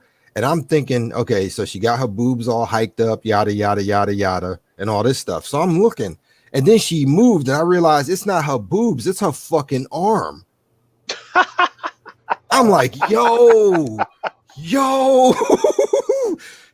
And that's the thing I'm trying to say to you. See, it doesn't make a difference how big they are, how small they are, how young they are, how old they are. You know what I'm saying? Nothing matters to them. As far as they're concerned, have pussy, must have everything. It's just that simple. Right. Regardless of whether or not they meet the criteria even necessary to do what they need to do is irrelevant. I have pussy, all of it must be mine. That is the mentality, point blank. Hey, Yuri, what's that? Shalom, brother. What's going on, bro? Good, Ari. What's up, guys? How y'all doing? Yeah, I mean, I was saying something. I was saying something in the chat. Part of the reason that like all these places of worship and all this other kind of stuff is so catered to like shitty outcomes is because these bitches always got an out for when shit don't work. They can go ahead and do their shit on the under. When it don't work, it wasn't God's plan, it wasn't preordained or whatever. Then they go on to the next dude because they know that all these brothers are wired the same way. And as long as they're wired the same way, as long as the chick keeps her mental game and her rhetoric in pocket, she can get as many people as she needs to. Because the whole shit is catered to her to begin with. Well, and the funny part is going back to the chick I was talking about, the overweight one. Yeah. here's the thing about it. It actually goes back to something I said a long time ago too. See, if she's acting like that, I don't blame her. I blame men. Yeah, of course. Because it goes back to what I said before. You're an 8 or a 9 hanging in a nightclub, and you get so drunk, you bring a 3 back to the house, and you do her. And then the next morning, suddenly a 3 thinks she's worthy of an 8, 9, and a 10 every fucking time. Right. Because you did that. So she can't sit up there and act like that unless somebody was tapping it. You understand what I'm saying? Oh yeah, 100%. That's the only way you can get to that level of mentality, looking the way you do. That's the only way. Yeah. That's the only way. Because a 600-pound person literally just sits in the house more often than not, being depressed and constantly eating to compensate for the depressed, which is what causes the continued weight gain. But for her to be on an Instagram stream with millions of people watching, you can't get that attitude unless some dude made you think you got it like that. Right. I hear you. Yeah. I mean, that's true. The other part of it, I've seen this over and over again. I've seen a lot of people with this love sick mentality. Yeah. Like what I mean by that is they looking for the needle in the haystack in all the wrong places, but they can't kind of make the shift in their behavior to actually see things. Because in order for you to see certain things from a program perspective, you have to have a shift in behavior to actually be able to see it correctly. Yeah, but the absolutely. problem is a lot of these people can't shift their behavior because their environment hasn't changed. They go into the same church, they hang with the same people. So all of a sudden that gives them comfort towards the older belief system that really doesn't work in terms of what they're trying to get into romantically or sexually. It just doesn't work. Well, I agree with everything you said. I would only change one word in it. Go ahead. When you said that they can't, I would argue that they won't. Oh yeah, 100%. Yeah. I was being a little polite about it, you know. Okay, I got you. The situation is they're too comfortable to actually do anything. It's not that they can't, it's they won't, because the comfortability aspect of what they're dealing with is too intoxicating for them to walk away from. It's too easy, yeah. Well, I mean, it's always going to be easy again when you don't have to accept accountability or responsibility. It's always going to be easier when every time you mess up, you got somebody else to blame. It is what it is. That's right. And you know, and like I said, we can sit here and we can talk about women all day, but let's be real: 90 to 95% of our men act the same way. Right. And it's kind of interesting because when some of these guys hang out with women that feel like, you know, the world should love them the way they are, the men feel that way too. But as men, we can't use that talking point and actually extract something from that. We have to build who we are. The world don't give a shit about us just because we're here. And that's the biggest kind of problem that we have, because you know, we got this whole shit about like only God can judge me kind of shit. No, the world judges you regardless of whatever the fuck you do. Yeah, I mean, bottom line, they're trying to do the same thing with reality that they've been doing the last 10 plus years with words. They're trying to change the definition. Yeah. And it's gonna and see, you can fool around with words, but you can't fool around with reality. It's going to fuck you over. And that's the thing that fascinates me, because I don't care if it's men or women, where you come from, everybody understands one simple concept, and that's Murphy's Law. Anything that can go wrong will go wrong. Everybody understands that. Everybody. You cannot look up and tell people the sky is green when everybody's looking at it and see it's blue. You can't. You know what I'm saying? I mean, it's like I said earlier with the thing with the whole goddess thing. They're trying to do the 100 monkey thing. I know it's not going to happen. Yeah. It's just not. It's not going to happen. Yeah. You know, I mean, Men are the builders of this world. If we can't make it happen, you understand what I'm saying? What makes them think they can do it with words? That's You right. Well, know, I'm curious to see, you know, I heard some dude had a conversation about, we can't function in society without women. And it's like, okay, can The- you name me a society that women have actually built by hand without the need of male assistance? right. Right. there is a village. I can't remember where the only people allowed in it are women. It's nothing but women, literally nothing but women. And even with that being said, the only thing they're doing is living off of what was built by men prior to kicking them out or removing them. That's it. Yeah. That's it. I mean, let's be real. Yeah. Oh, it's an all-female society. Look at this. They can do this, and then women can do this. No. I promise you that everything they got was built by men before the men were kicked out and made it all women. I promise you that. Right. I promise you that. And here's the thing. If he was actually talking about from a standpoint of continuing the species, okay, yes, of course he'd be right, because you have to have them have more humans. But of course, we know. I disagree. I disagree because that's as men being alone, we'd perfect cloning. If we I'm were about to left, say, if we and were that left, if we were left alone without the regular modern bullshit, we'd fix that. that you and know, with the I'm, invention of the artificial womb, Yep. hey, Mhm. women are hey, kind you of know losing that what? specialty. You know what? Yeah. I'm not gonna argue that, but I will say, hey, look, it ain't happened yet. We ain't seen that shit going on yet. So I was just gonna say, up until then, they got the win. Well, they got to win. Them women got to win any damn way right now. So it don't Mhm. matter. Yep. But we can fix that real easy. Yeah. I mean, But only if you removed women, like, and just a thought experiment here.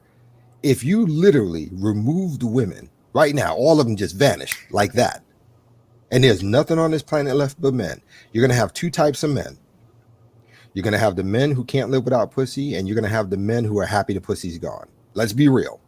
mm, The men who are happy pussy is gone will be some of the most focused and dedicated men on their skill sets, their arts, the whole nine fucking yards.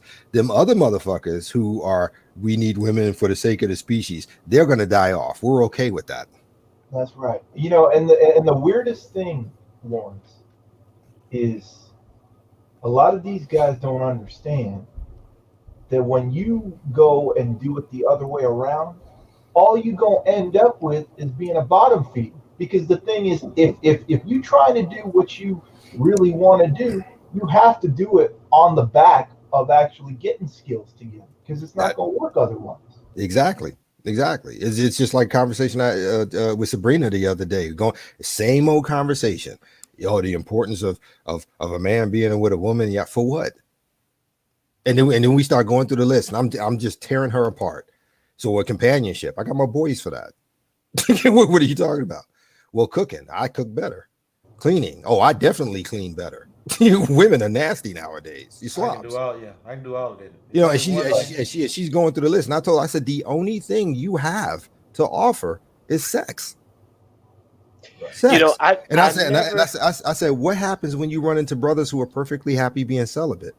What happens when you run into brothers who'd rather go get a call girl and rent it for an hour so he don't have the fucking misery and stress of dealing with it every fucking day? You guys are fucked. You You guys, know, I said that's why you're fighting so fucking hard. That's why you keep making all these fucking arguments and analysis and the whole nine yards. Y'all know y'all fucked. That's why you're getting so fucking loud. You're scared. I never understood, and some guys will take this the wrong way, but I don't care. I never understood how any man want to be around a woman for intelligence, so to speak, to be Ooh. stimulated for her intelligence. I'm sorry.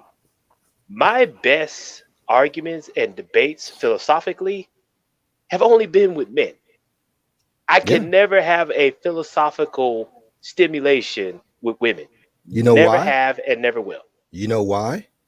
Why is that? Because I told you this before, and I told everybody else before. They're fucking boring. Yeah, that's it. Women are the most boring fucking creatures I have ever seen in my life. Yeah, they are boring. I called to check up on Myra to see how she's doing with chemotherapy and all that shit. And this chick is just rambling the fuck on. Oh, my daughter, this, oh, this, that, and like, bitch, you're in stage 4 cancer dying. I want to know how you're doing. You know what I'm saying? But I mean, they're bored, and they talk about the same shit. And the vast majority of that shit is always something materialistic. Or trying to, or trying to soothe their ego to make them seem like they're bigger than what they are. They're boring people. They're boring, and they can get mad all they want to, but it's the truth. Well, it's like how Dave Chappelle says, when a guy tells a story, it's straight to the point. When a female tells a story, be ready to hear a lot of side stories. Dude, I spent 20 minutes with Myra just for her to tell me her daughter got a scholarship for a French horn. Now I'm sitting here and I did that in less than 30 seconds. Hey, Sigma. What's up? You know what you just uncovered? Game dudes. The reason the game dudes gotta go and make all this shit would seem way too romantic and not say the shit in like 2 minutes. Same thing, bro. It's one of those things. They can't shoot it straight and tell you straight to the point what it is. They got to put a bunch of sauce on it and a bunch of spice in it and shit like that because they learn how to communicate like that because of who they talk to. Yeah. I see that as more so monkey dancing. Well, I mean, same difference, right? Yeah. Same difference. Yep. But yeah, like this is exactly why this shit is the way it is. Because when we talk about something, 30 to 60 seconds, we can spit it out. That's just how it is. The other thing is there's no sensitivity barrier in terms of approaching different topics. That's what men will do in a genuine conversation. There's always a sensitivity barrier that you have to attempt not to touch when you're not dealing with men. Oh, and yeah, absolutely. Ironically, the reason that you know that certain men haven't graduated yet is because those men still have that sensitivity barrier. Actually, you can find that out just by watching them deal with other men. Of course. Because like I said, you know, I use him a lot as an example, but like I said before with myself and Eisen will break me down. you feel what I'm saying? We will disagree. We will talk it out until I start looking at things a little differently, or he looks at it more often than me. I'm looking at it differently, but the fact of the matter is that's how you know. That's how you know, by watching a man interact with other men. If we disagree, we can do that and still be okay. You know what I'm saying? We can even go back and forth. Our language can even get colorful, but we're okay. You know, I've done that with Eisen. I've done it with Zero. I've done it with MOT. I've done it with Yuri, my cousin William, and maybe once or twice with Sigma and a couple of other people. But that's how you know, when you watch a man interact with other men, what his level, I guess, of maturity, I guess, for lack of a better term, is. Right. Mm-hmm. Because as men, we're supposed to be able to do that. We're supposed to be able to have civil discord. We're supposed to be able to agree to disagree. And we're supposed to be able to keep our minds open enough to at least consider the other person's perspective, even if we don't agree with it. They still have a right to air it out, not to cut them off and tell them, shut up, I don't want to hear it. We don't do that. Yeah. You know what I mean? Yeah, because we come from that era. You know, it's like I remember that's how things were. And now I just kind of look at how people interact in terms of like what's oppositional and how people deal with things that are oppositional now. And I'm like, yeah, we've completely lost decorum when it comes to any of that stuff. Oh, absolutely. Absolutely. I mean, It boggles my mind to see men disagree in public for it to turn into a fight. Yeah. Yeah. I mean, it's Well, I mean, I mean, that's it's the just norm now. insane. Yeah, yeah, That's the it's the norm. norm. Yeah. what gets me is everybody's entitled to their opinions and beliefs. You know, the world would be messed up if everybody has the same beliefs and opinions. But when you have individuals that will try to force their beliefs and opinions on you, make it seem like, well, I can't be associated with you because you think this way or you believe that way. That's where I'm just like, look, if you can't get along with an individual for being different, having a different set of mindset, but you can agree on other aspects of life, if you can't deal with that, that tells me, and I'm actually going to do a video about this, is in the works. You care more about people liking you versus people respecting you. Huge difference. Well, it okay, yeah, and you're absolutely right because that reminds me of myself and Yuri because and I'm gonna share this, Yuri. Good. Yuri and I come from different political viewpoints and backgrounds. Okay, and here's one of the things, and Yuri, if I'm wrong, correct me. Here's one of the things I think is one of the biggest problems as men nowadays. It goes back to what I said last week. It's two things. One, what I said last week. Stop being afraid of being wrong. It's okay. You can be wrong. There's nothing wrong with it. The world won't end. The second thing is compromise. Anything worth doing, anything that's that important to you to make right has to involve compromise. Yuri and I spent one Sunday together. I think we had to have been on the phone for like 2-3 hours. Yeah. We figured out half the country's problems coming from two different political perspectives. Yeah. And we did it through compromise. Yeah. We literally did it through compromise. I mean, we figured out half the budget, didn't we? Yeah. Half the budget, how to clean up welfare, all that good stuff. We did it in like 2-3 hours. Yeah. And there was some stuff that I didn't agree with, but I compromised on. And I'm pretty sure it was the same thing with him, vice versa. That's what's missing with men. Being able to have civil discord, being able to compromise, and being able to acknowledge when you're wrong. Right. Those are huge. Those are some of the most important things that are necessary to be a man. Because if you can't realize you're wrong, how do you do self-correction for discipline? Right. How do you get it right if you won't even acknowledge you're wrong? That makes no sense. Right. And compromising is life. We all compromise from the moment we're here. Right. We compromise with ourselves. We compromise with our siblings. We compromise with our parents, friends, girlfriends, boyfriends, whatever. That's part of life, man. Right. Nobody gets everything. Nobody. Nobody. You know, it's just weird to me, man. It's just totally weird to me. And I don't know if that's a generational thing. I don't know if it's the fact that, like Eisen said a long time ago, some men are just built like that, which would be all of us. Some of us are just built that way. You know, whether that's by fate or the Most High or whatever you want to call it, I don't know. I think really what it is it's a culture of compliance, and really what it is people in America have been institutionalized by what it is to be an American for so long, especially the older generation. Like I know a lot of people that have taken their ability to be American so seriously from a governmental perspective in terms of compliance that they're not even willing to understand what's happening. Yeah.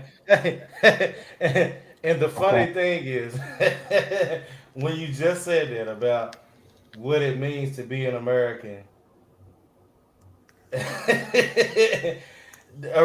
it really means to be an American, really, I mean, if you think about it, is to defy.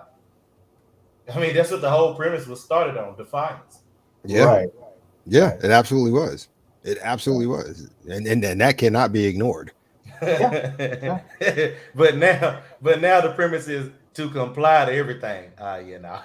Oh Yeah, He sit with me. yeah. I mean, He sit with me. I'm gonna I'm gonna say something that's a little. I mean, I'm just gonna say it. We're all men in here. Okay. This whole thing with January 6th. Okay.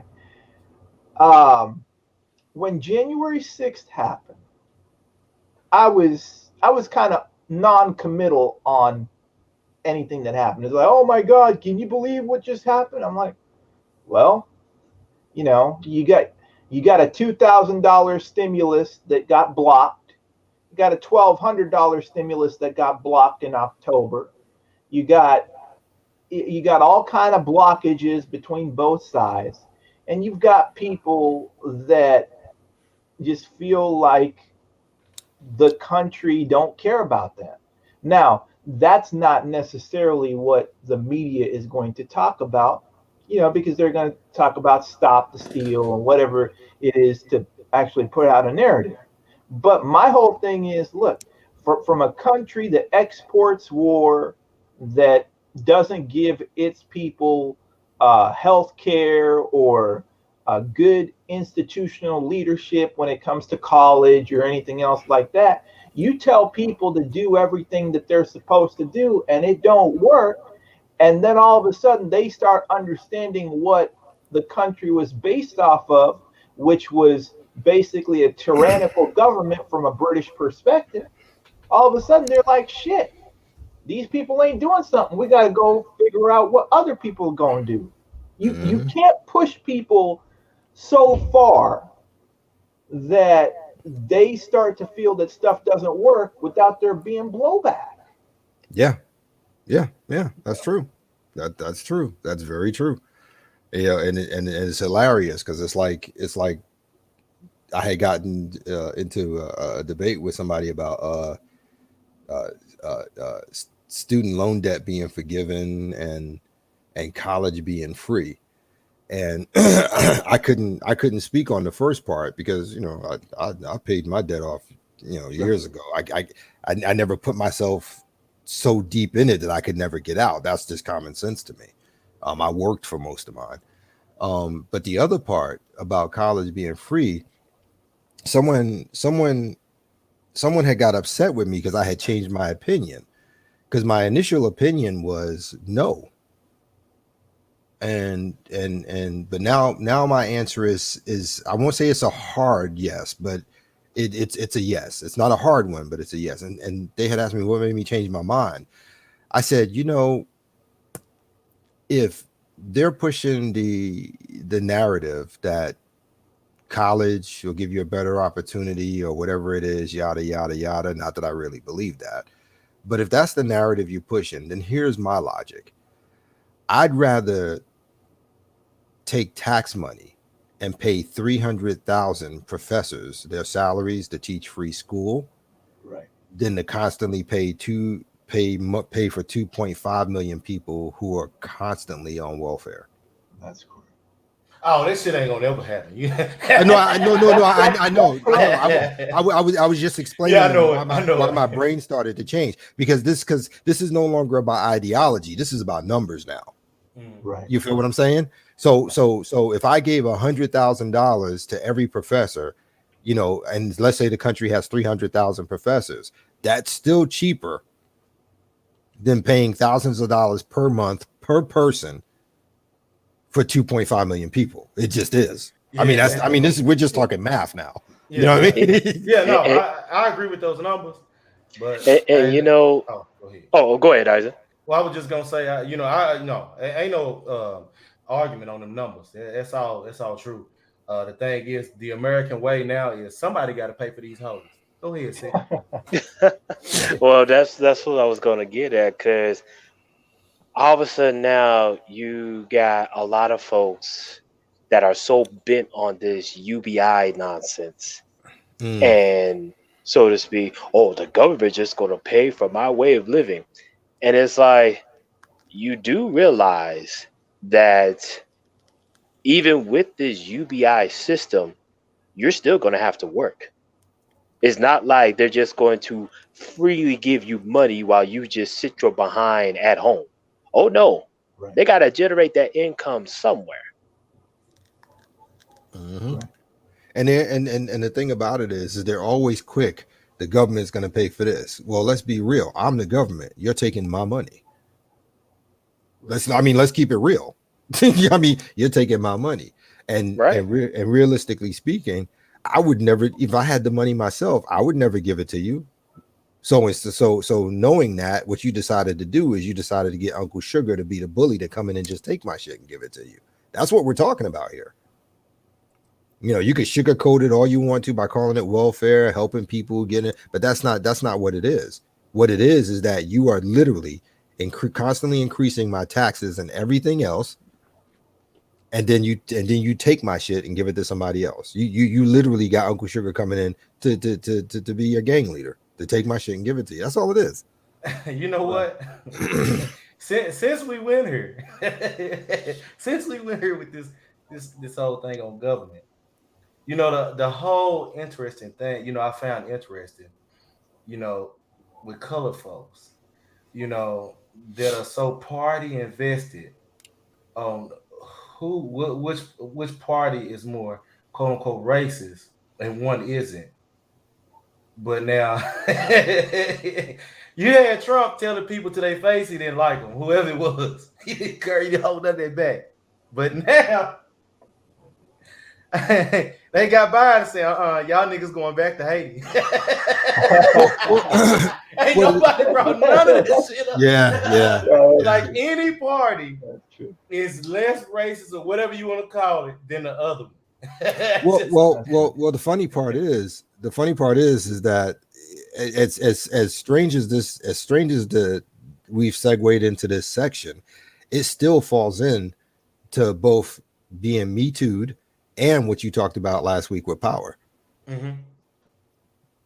You know, I mean, it still is, and yes, and I agree with that. As a veteran myself, man, when I go get my checkups and stuff, and I'm seeing my brothers in there, man. It's hard to watch, man. It's hard to watch. I agree with that. I agree with that too as well, Bitcoin L. And you know, the other thing I think about too, for people that have been injured on the job, I think they should be able to have some term, you know, some small time limit on that. You got people that ain't worked ever, you know, and they have access to it, but people that got hurt on the job, you know, they're out for during that time. I think they should also be able to get something during that time until they return to work too. But, well, that's different. That's different. That's different because people who get hurt on the job, that's the reason why the company has insurance to pay for that. That doesn't come out of our pocket. At least it's not supposed to. Yeah, I get it. No, but I'm just saying that, you know, you got welfare for people that ain't even working. Yeah. I wouldn't mind somebody getting a short term, you know, my tax money going to something, you know, where, you know, they got hurt on the job. Because I know that insurance, you know, it only covers so much. It don't cover a lot. I wouldn't even have a problem with them getting just a little bit of something during that time and they go back to work versus, you know, giving it to people that's just going to stay on their shit and not work. Right. Yeah. That's me. Yeah. Because I got to tell you, man, seeing my boys living on the street because they can't afford an apartment. Yeah, man. Yeah. After serving, going to combat,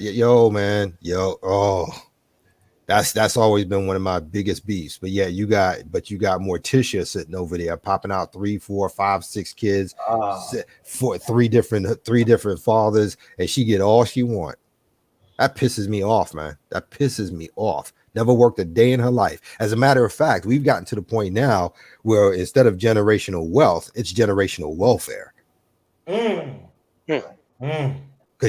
if you look at the mother who's on welfare with all them kids, I bet you good money her mother was on it. You know, and I bet you her mother before her. You know what's crazy? It's something you mentioned. There is actually a method I didn't even know is legal, but you can actually generate wealth off of it as far as easy. Take out insurance on a homeless person. Yeah. I didn't know, but there's some people that will literally take out insurance on a homeless person wait for them to, die of some form or fashion out on the streets, and they just collect the money off of it. Yeah, there was people who got busted for a scam for doing that a couple of years ago. Yeah. Mhm. And from what I understand, it's still they claim, so to speak, they trying to so to speak make it illegal, but it's still happening under the table. Mhm. And Bitcoin L, that thing about giving it to immigrants. Here's the thing about that. I'm not, and you're not wrong. You're not wrong. Immigrants do get it too. But see, here's where I draw the line. If you look at colored folks who are here, who are literally born here, raised here, lived here, 9 times out of 10, if not 10 times out of 10, they just constantly stay on it over and over and over and over again. And when it comes to immigrants, now don't get me wrong, some of them do it too, but the percentage in comparison to colored folks from here is radically different. Immigrants have a tendency to use it to promote themselves forward, to get where they got to get off of it. They don't make it a lifestyle. Yeah. And Exactly. I was gonna go as far as to say just American trash, because you got trailer park trash, them Yeah, niggas too. They do that shit too. Yeah, fair enough. Yeah, immigrants for the most part, they'll utilize the welfare to get ahead, but they have no plans of staying on it. And that's the difference. Like I said, people from this country, it's a lifestyle. For immigrants, it's a means to an end. No more, no less. Yeah. And like I said, there's a percentage who act like people from this country, but it's so small. It is so small of a percentage. Yeah, I was gonna say this too. Yeah, most immigrants, they use it as a springboard to get to the next level, to not stay there. But to advance. Yeah. So I mean, they make it work, and not to be funny, but that's what Americans should be doing as well. They should be doing it just like immigrants do it, but they're not. It's just like I said, it's a lifestyle for them. Yeah. And there's something inherently wrong when you got people on welfare driving a Lexus. Something's wrong with that picture. Oh, not only that, Lars, there was a story that happened out here in Phoenix not too long ago. Some ABW with 3 children, and actually come to find out she's also a grandmother at that, but that's a whole different story. She's trying to move in to one of the better suburbs of Phoenix. So we're talking about Tempe, Chandler, Gilbert, those areas. And she wants to move in with her Section 8 voucher. And I can tell you right now, those suburbs have no interest in Section 8. Because I'm going to tell you the reason why. She's coming in with a voucher that I think she said was like worth $1,200 a month. And the average rent, especially like in Tempe, because Tempe is like a college town, let alone a suburb, the average rent in those suburbs, you're looking at a little over $1,600 a month. And so as a person working in those areas, I can tell you right now, why would I, if I had property there, why would I take a Section 8 person who I'm not going to really get money at the end of the day, when I have college students and professors coming in and they could pay me over the max for rent? Well, because here's the thing. First of all, that's been happening for a while, because there are a whole bunch of Section 8 people who are actually living in mini mansions in different countries. There was a whole investigation done on it. Now, here's why they'll take a Section 8 person. What people don't realize, and what they don't like to tell you all the time, and I'm telling you this because I did it in New York as a fraud investigator. Okay. Here's the thing. It works kind of like an SBA loan, where you can go in and get a loan from the bank and the SBA will back up 90% of it. So even if you fail to pay, they'll cover 90% of the loan failure. So Section 8 runs relatively simple. She might be getting $1,600 to pay him, but on the back end of it, the government is subsidizing the remainder.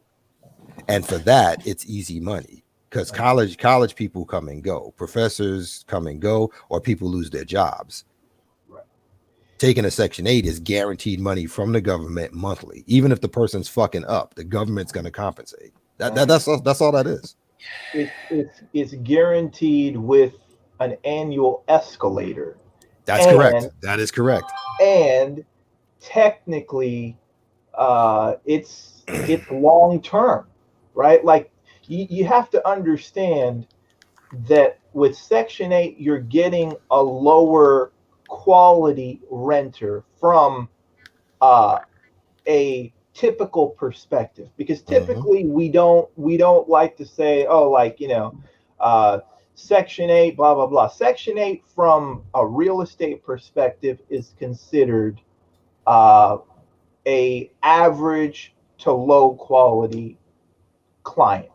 That's However, correct. how it's compensated for, and the fact that you're going to get long-term rents without any sort of interruption, yep, is what's considered to be positive. Right. That being said, when you go through the final walkthrough and certain other things, it's considered that you'd probably have to put a little bit more in terms of upkeep going from client to client, but you have to really figure out what side of the deal you want. Right. And then to add to it, that walkthrough you do, if the damage has been caused by the people who were there on Section 8, there's actually a way to get compensated from the government to make those repairs. That's correct. It still won't come out of your pocket. And in addition to that, you can tell your renter, your Section 8 renter, that you're going to go up on the rent by $200, but you've already been compensated on the back end at least $300-400, because Section 8 automatically adjusts for inflation and interest every year. So you're making money. That's where the escalator comes from. Exactly. So you're making crazy money hand over fist from the front, from the Section 8 person, and from the back end on the additional compensation. That's why you see people get into it. It's just like you already said, you got to weigh the pros and cons of it, because sometimes you get people in their Section 8 and they could be decent for the most part, because you got three types. You got ones who are decent for the most part. You got the other ones who fall in the middle. There's some shit about them you ain't too thrilled about, and then there's the other ones who just destroy your shit. I mean, it just is what it is. Turn it into a meth lab or a gang hangout. I mean, it just happens. Right. But you got to weigh the options on that. But that's why people do it, because the way things go in the world, somebody loses their job, what I'm saying? They're not paying rent. Now you got to go through the process, which costs hundreds, if not thousands of dollars for evictions and, all that good stuff. It's a hassle. But where the government's concerned, you're always going to get something in the front and the back end. And even if that person doesn't work out, they're going to have another person ready to move in there right afterwards. There's always somebody for Section 8. That's right. I mean, that's just the way it is. Yeah. And that's how the stuff kind of works. But even like, it's weird. I was thinking about this when you were talking about college, and ironically, it's weird because depending on what side of the bed I wake up on the college issue, I think differently. because part of me says that college shouldn't be free because college isn't worth anything. In today's dynamic, right? But at the same time, I'm like, okay, am I going to fight against the machine to prove that college isn't worth anything, or am I going to do that organically? Well, that's why I said it's not a hard yes for me. Yeah. And so from my perspective,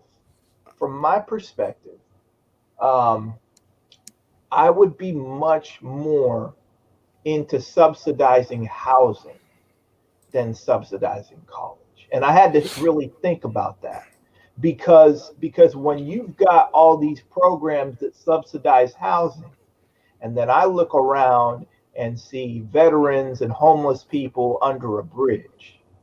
That's difficult. Yeah, I agree. Um, I yeah, agree. because for me, and to be perfectly honest with you, I hate these labels: Section 8, affordable housing, whatever. Like Hmm. I don't like these labels because technically, whenever the government gets into something, it turns into you get this and somebody else doesn't. I'd much rather housing be subsidized from a particular point to the point that you can wake up, and if you need the housing subsidized, your housing isn't something you have to worry about, so then you could worry about the work aspect, right? Yeah, I Okay, get like that. I get that. and so that's where my kind of activist side comes in, because to be perfectly honest with you, I'd much rather say, okay, like, instead of us subsidizing college, what we're going to do is we're going to give you $300 a month, or some arbitrary amount. It could be, because Yeah. the skill acquisition amount is so cheap now that you acquire skills and be independent with any particular amount. So Okay. what I would say is you put all that stuff in a trust fund. Let's say it's $300 a month over a 12-month period. $3,600 has to be used by a certain time in the month, or it gets forfeited. And You're talking, yeah, you're talking something similar to the Montgomery and the GI Bill. I get what right, you're saying. right. So here's the thing. Here's the thing. Sure. And I don't want to cut you short, No worries. but number one, stay on, and we can talk about that in the back chat. Number Okay. two, Eisen, I just realized you're over 2 hours. Okay, yeah, we good. Yeah. I'm sorry, but I just realized that you're Oh, you're it's good. like 2 hours and 7 minutes. Yeah, I'm sorry, Yuri. I didn't mean to cut you off, but No No, worries, you're no worries, good. no You're worries. he's good. been trying to keep it short. So No worries. Yeah, no, you're good. You're good. Yeah, we're just slightly over. But hey, man, when y'all get on a roll on here, y'all provide, man. No, y'all provide a lot of good information that others don't provide. You can tell the knowledge y'all have when it comes to the business aspect and how it relates with government and different laws and aspects like that others don't know. So I always let y'all go just because of the simple fact that this information that that is a privilege to hear. yeah, Uh, I think what I want to do is and this is a me thing. I think what I want to do when things settle down a little bit for me, I think I want to grab I want to grab Yuri and like Zero and MOT and just have a stream and have these kind of conversations. No helmet head, no arguing about who's right, left or right or none. Just Right. look, this is what we see as a problem. What would be the steps to fix that? And hopefully having that conversation, anybody who's listening can pick up some tips, tools, and trades to get better for themselves. I'm and like I said, I don't want it to be a teaching thing, but it's just a conversation. It's just a conversation because we've all got some really, really good thought processes. And as strange as it seems, a lot of people might not realize this, but I talk to everybody individually offline, and I'm telling you, and I'm not even bullshitting, I'm not exaggerating. We agree 90% on the and vast majority of everything. I would also say have Judge Zilla up there with y'all too. Oh, absolutely. Oh, I, absolutely. actually, Absolutely. No question. shout out to Judge Zilla. He's back to normal, and Outstanding.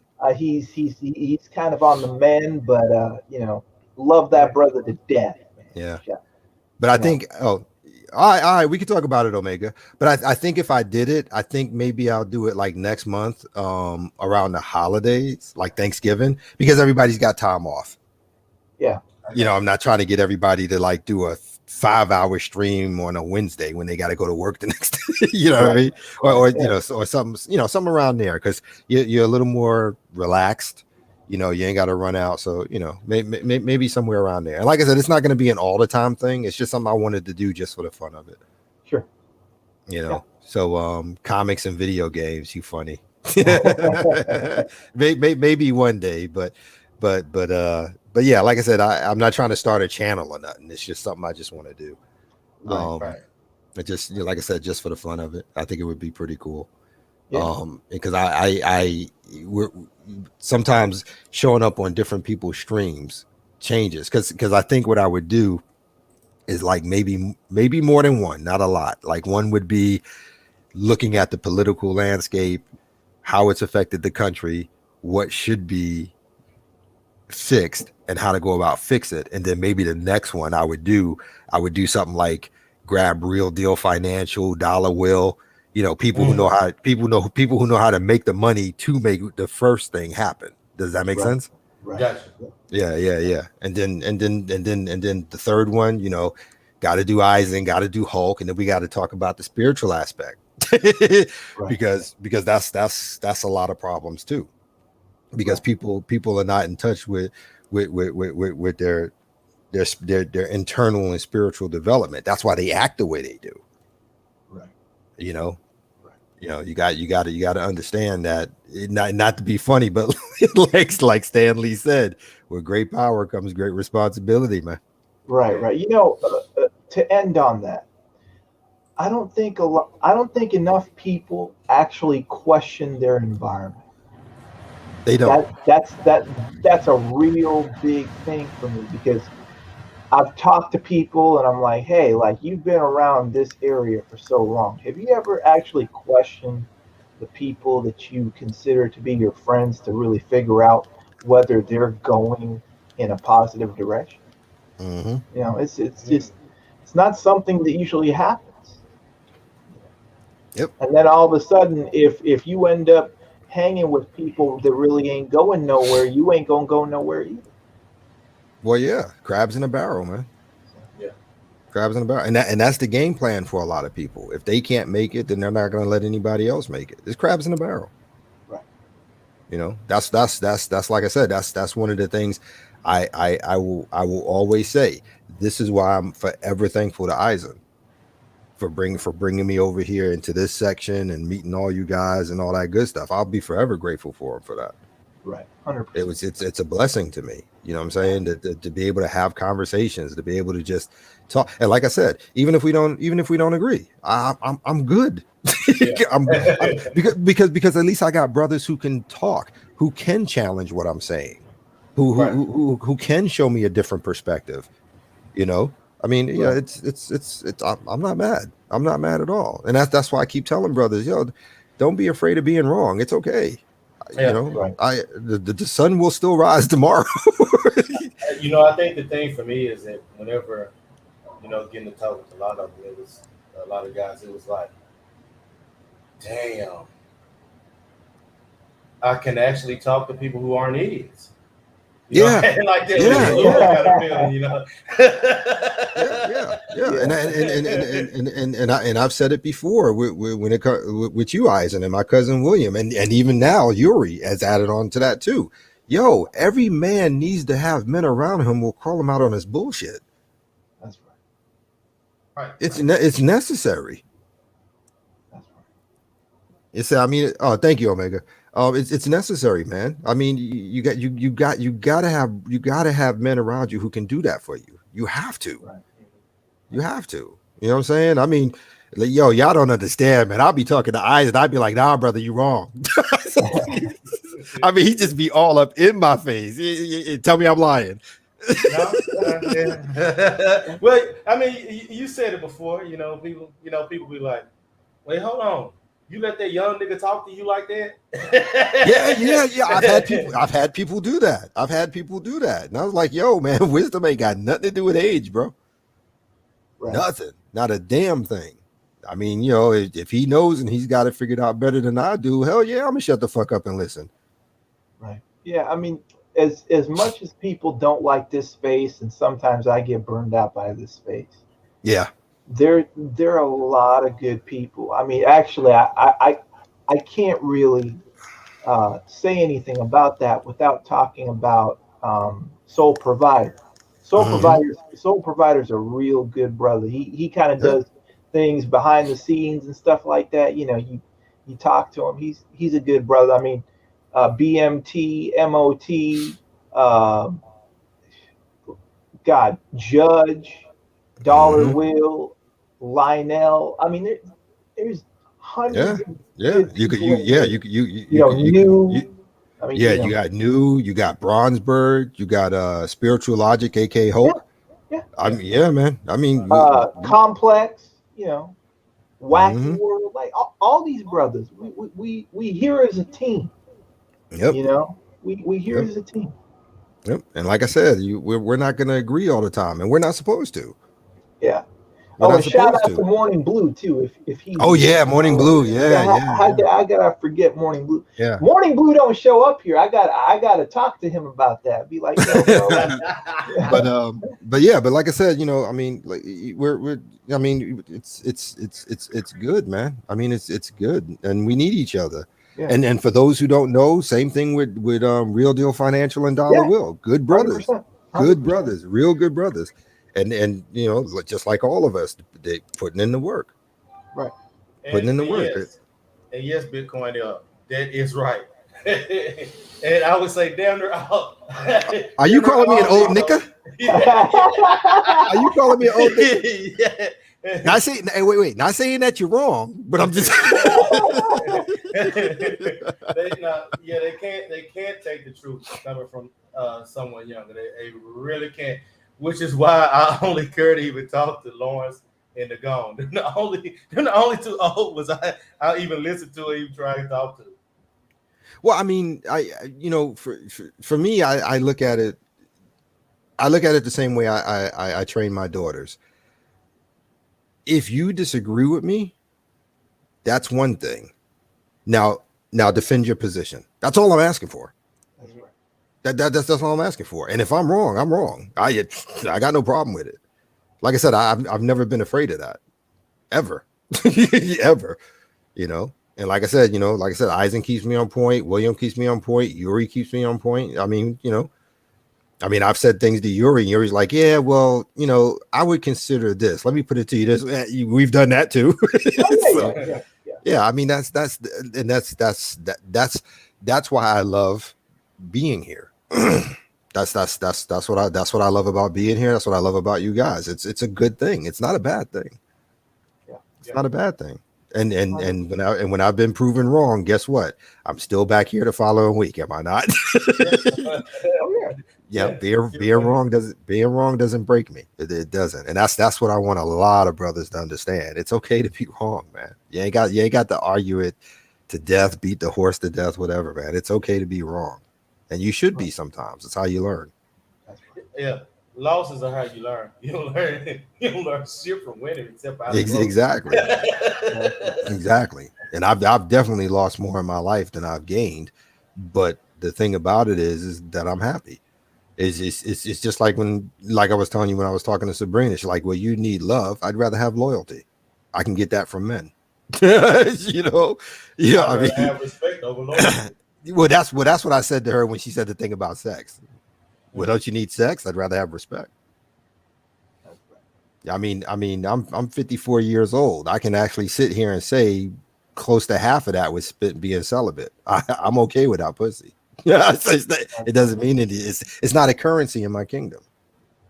That's right. And it never has been. There's something to be said about that, because for somebody like me, when I'm doing something really important, I can't have that being a distraction. Exactly. Like, I've been the guy in my life probably couple dozen times where, like, I'm so into what I'm doing that I don't see the world around me in a way. Like, a lot of people be like, oh man, you see that shit walking by, blah blah. I'm like, sorry man, I was doing this. Like, I see it, but after it happens, because I'm so into what I'm doing, that it's an afterthought. Yeah. Oh, I understand. It's an afterthought. Because we've talked about that. And the fact that I'm so into what I'm doing has always led me to whatever I wanted, including that shit. These brothers be working 100 hours a week trying to get pussy, and I ain't even got to worry about that. Because the thing is, you got to put everything in perspective. Well, like I said, that's one of the reasons why I walked away from everything. That's why I only come here and I go to Hulk's channel. Those are the only two channels I go to. Oh, I'm sorry, I go to Sigma too when he's doing his World War II stuff. Oh yeah, but outside of that's it. I have more productive things to do than 6 hours talking about helmet heads. I just do. I just do. Helmet heads, women, politics. I get that you want to do an hour or two, maybe even 3, but to do it every single day, that's not being productive to me. That's right. And I guess for me personally, I'd have to say that I value my peace. So yes, sir. Women are the antithesis of peace. Yes, sir. They're the antithesis of law and order and justice, because women are, they're the embodiment of nature, which is wild and unruly. I have enough wild and unruliness to have to deal with out in the world. I ain't coming home to none of this shit. Yeah. I hear that. Yeah. But like I said, it is, like I said, this is a wrap. All we have to do now is take care of ourselves, get past the PTSD and the Stockholm syndrome of dealing with them, and go do our own thing. Go do our own thing. Like Lion of MGTOW. He does these videos, man, and his camera is pointed out to this land he's on. It is gorgeous.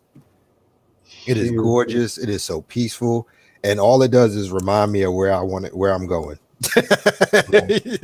That's all it does. And I'm like, I gotta get there.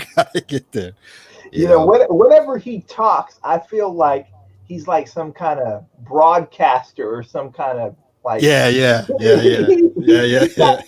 that voice thing going on. I'm like, bro, like, you sure you ain't doing something? Like, he does. Like, no, I haven't done anything. Okay, all right, bro.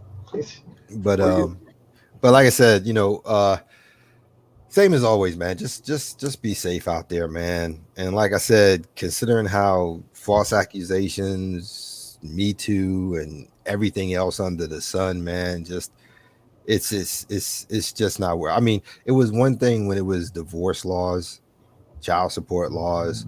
Now it's gotten to the point where you got laws where just being a man is going to get you in jail. It's just not worth it. It's just not. I mean, getting arrested for saying hello to a chick, that's absurd. That's crazy. I mean, that's absurd. Getting into an argument from across the street, you call her bitch and you get 30 days in jail. That's absurd. That's absurd. But she called you everything else, but you're the one who went to jail. It's like I said, man, they don't care about us. So let's start caring about ourselves. So agreed. And hashtag men first. Sorry. Well, only thing I know to tell y'all is, hey, start loving and learn to tell people no. I don't know. I enjoyed it. I can't speak for other people on that. And if I may say no with a period on it, make it a sentence. You know what I'm saying? Because if you, well, no, not really. You can't do that. Because for them that means there's a door to crack open and come in. No, it's got to be a firm, hardcore no. You got to put a period on it. Exclamation if you're nasty. Right. Well, I spell my periods with a T at the end, so There you go. But it's 2:20. It's 2 hours 24 minutes, man. Yeah, we getting out of here. Yeah, y'all have a good one. Don't be a hospital gown nigga in peace.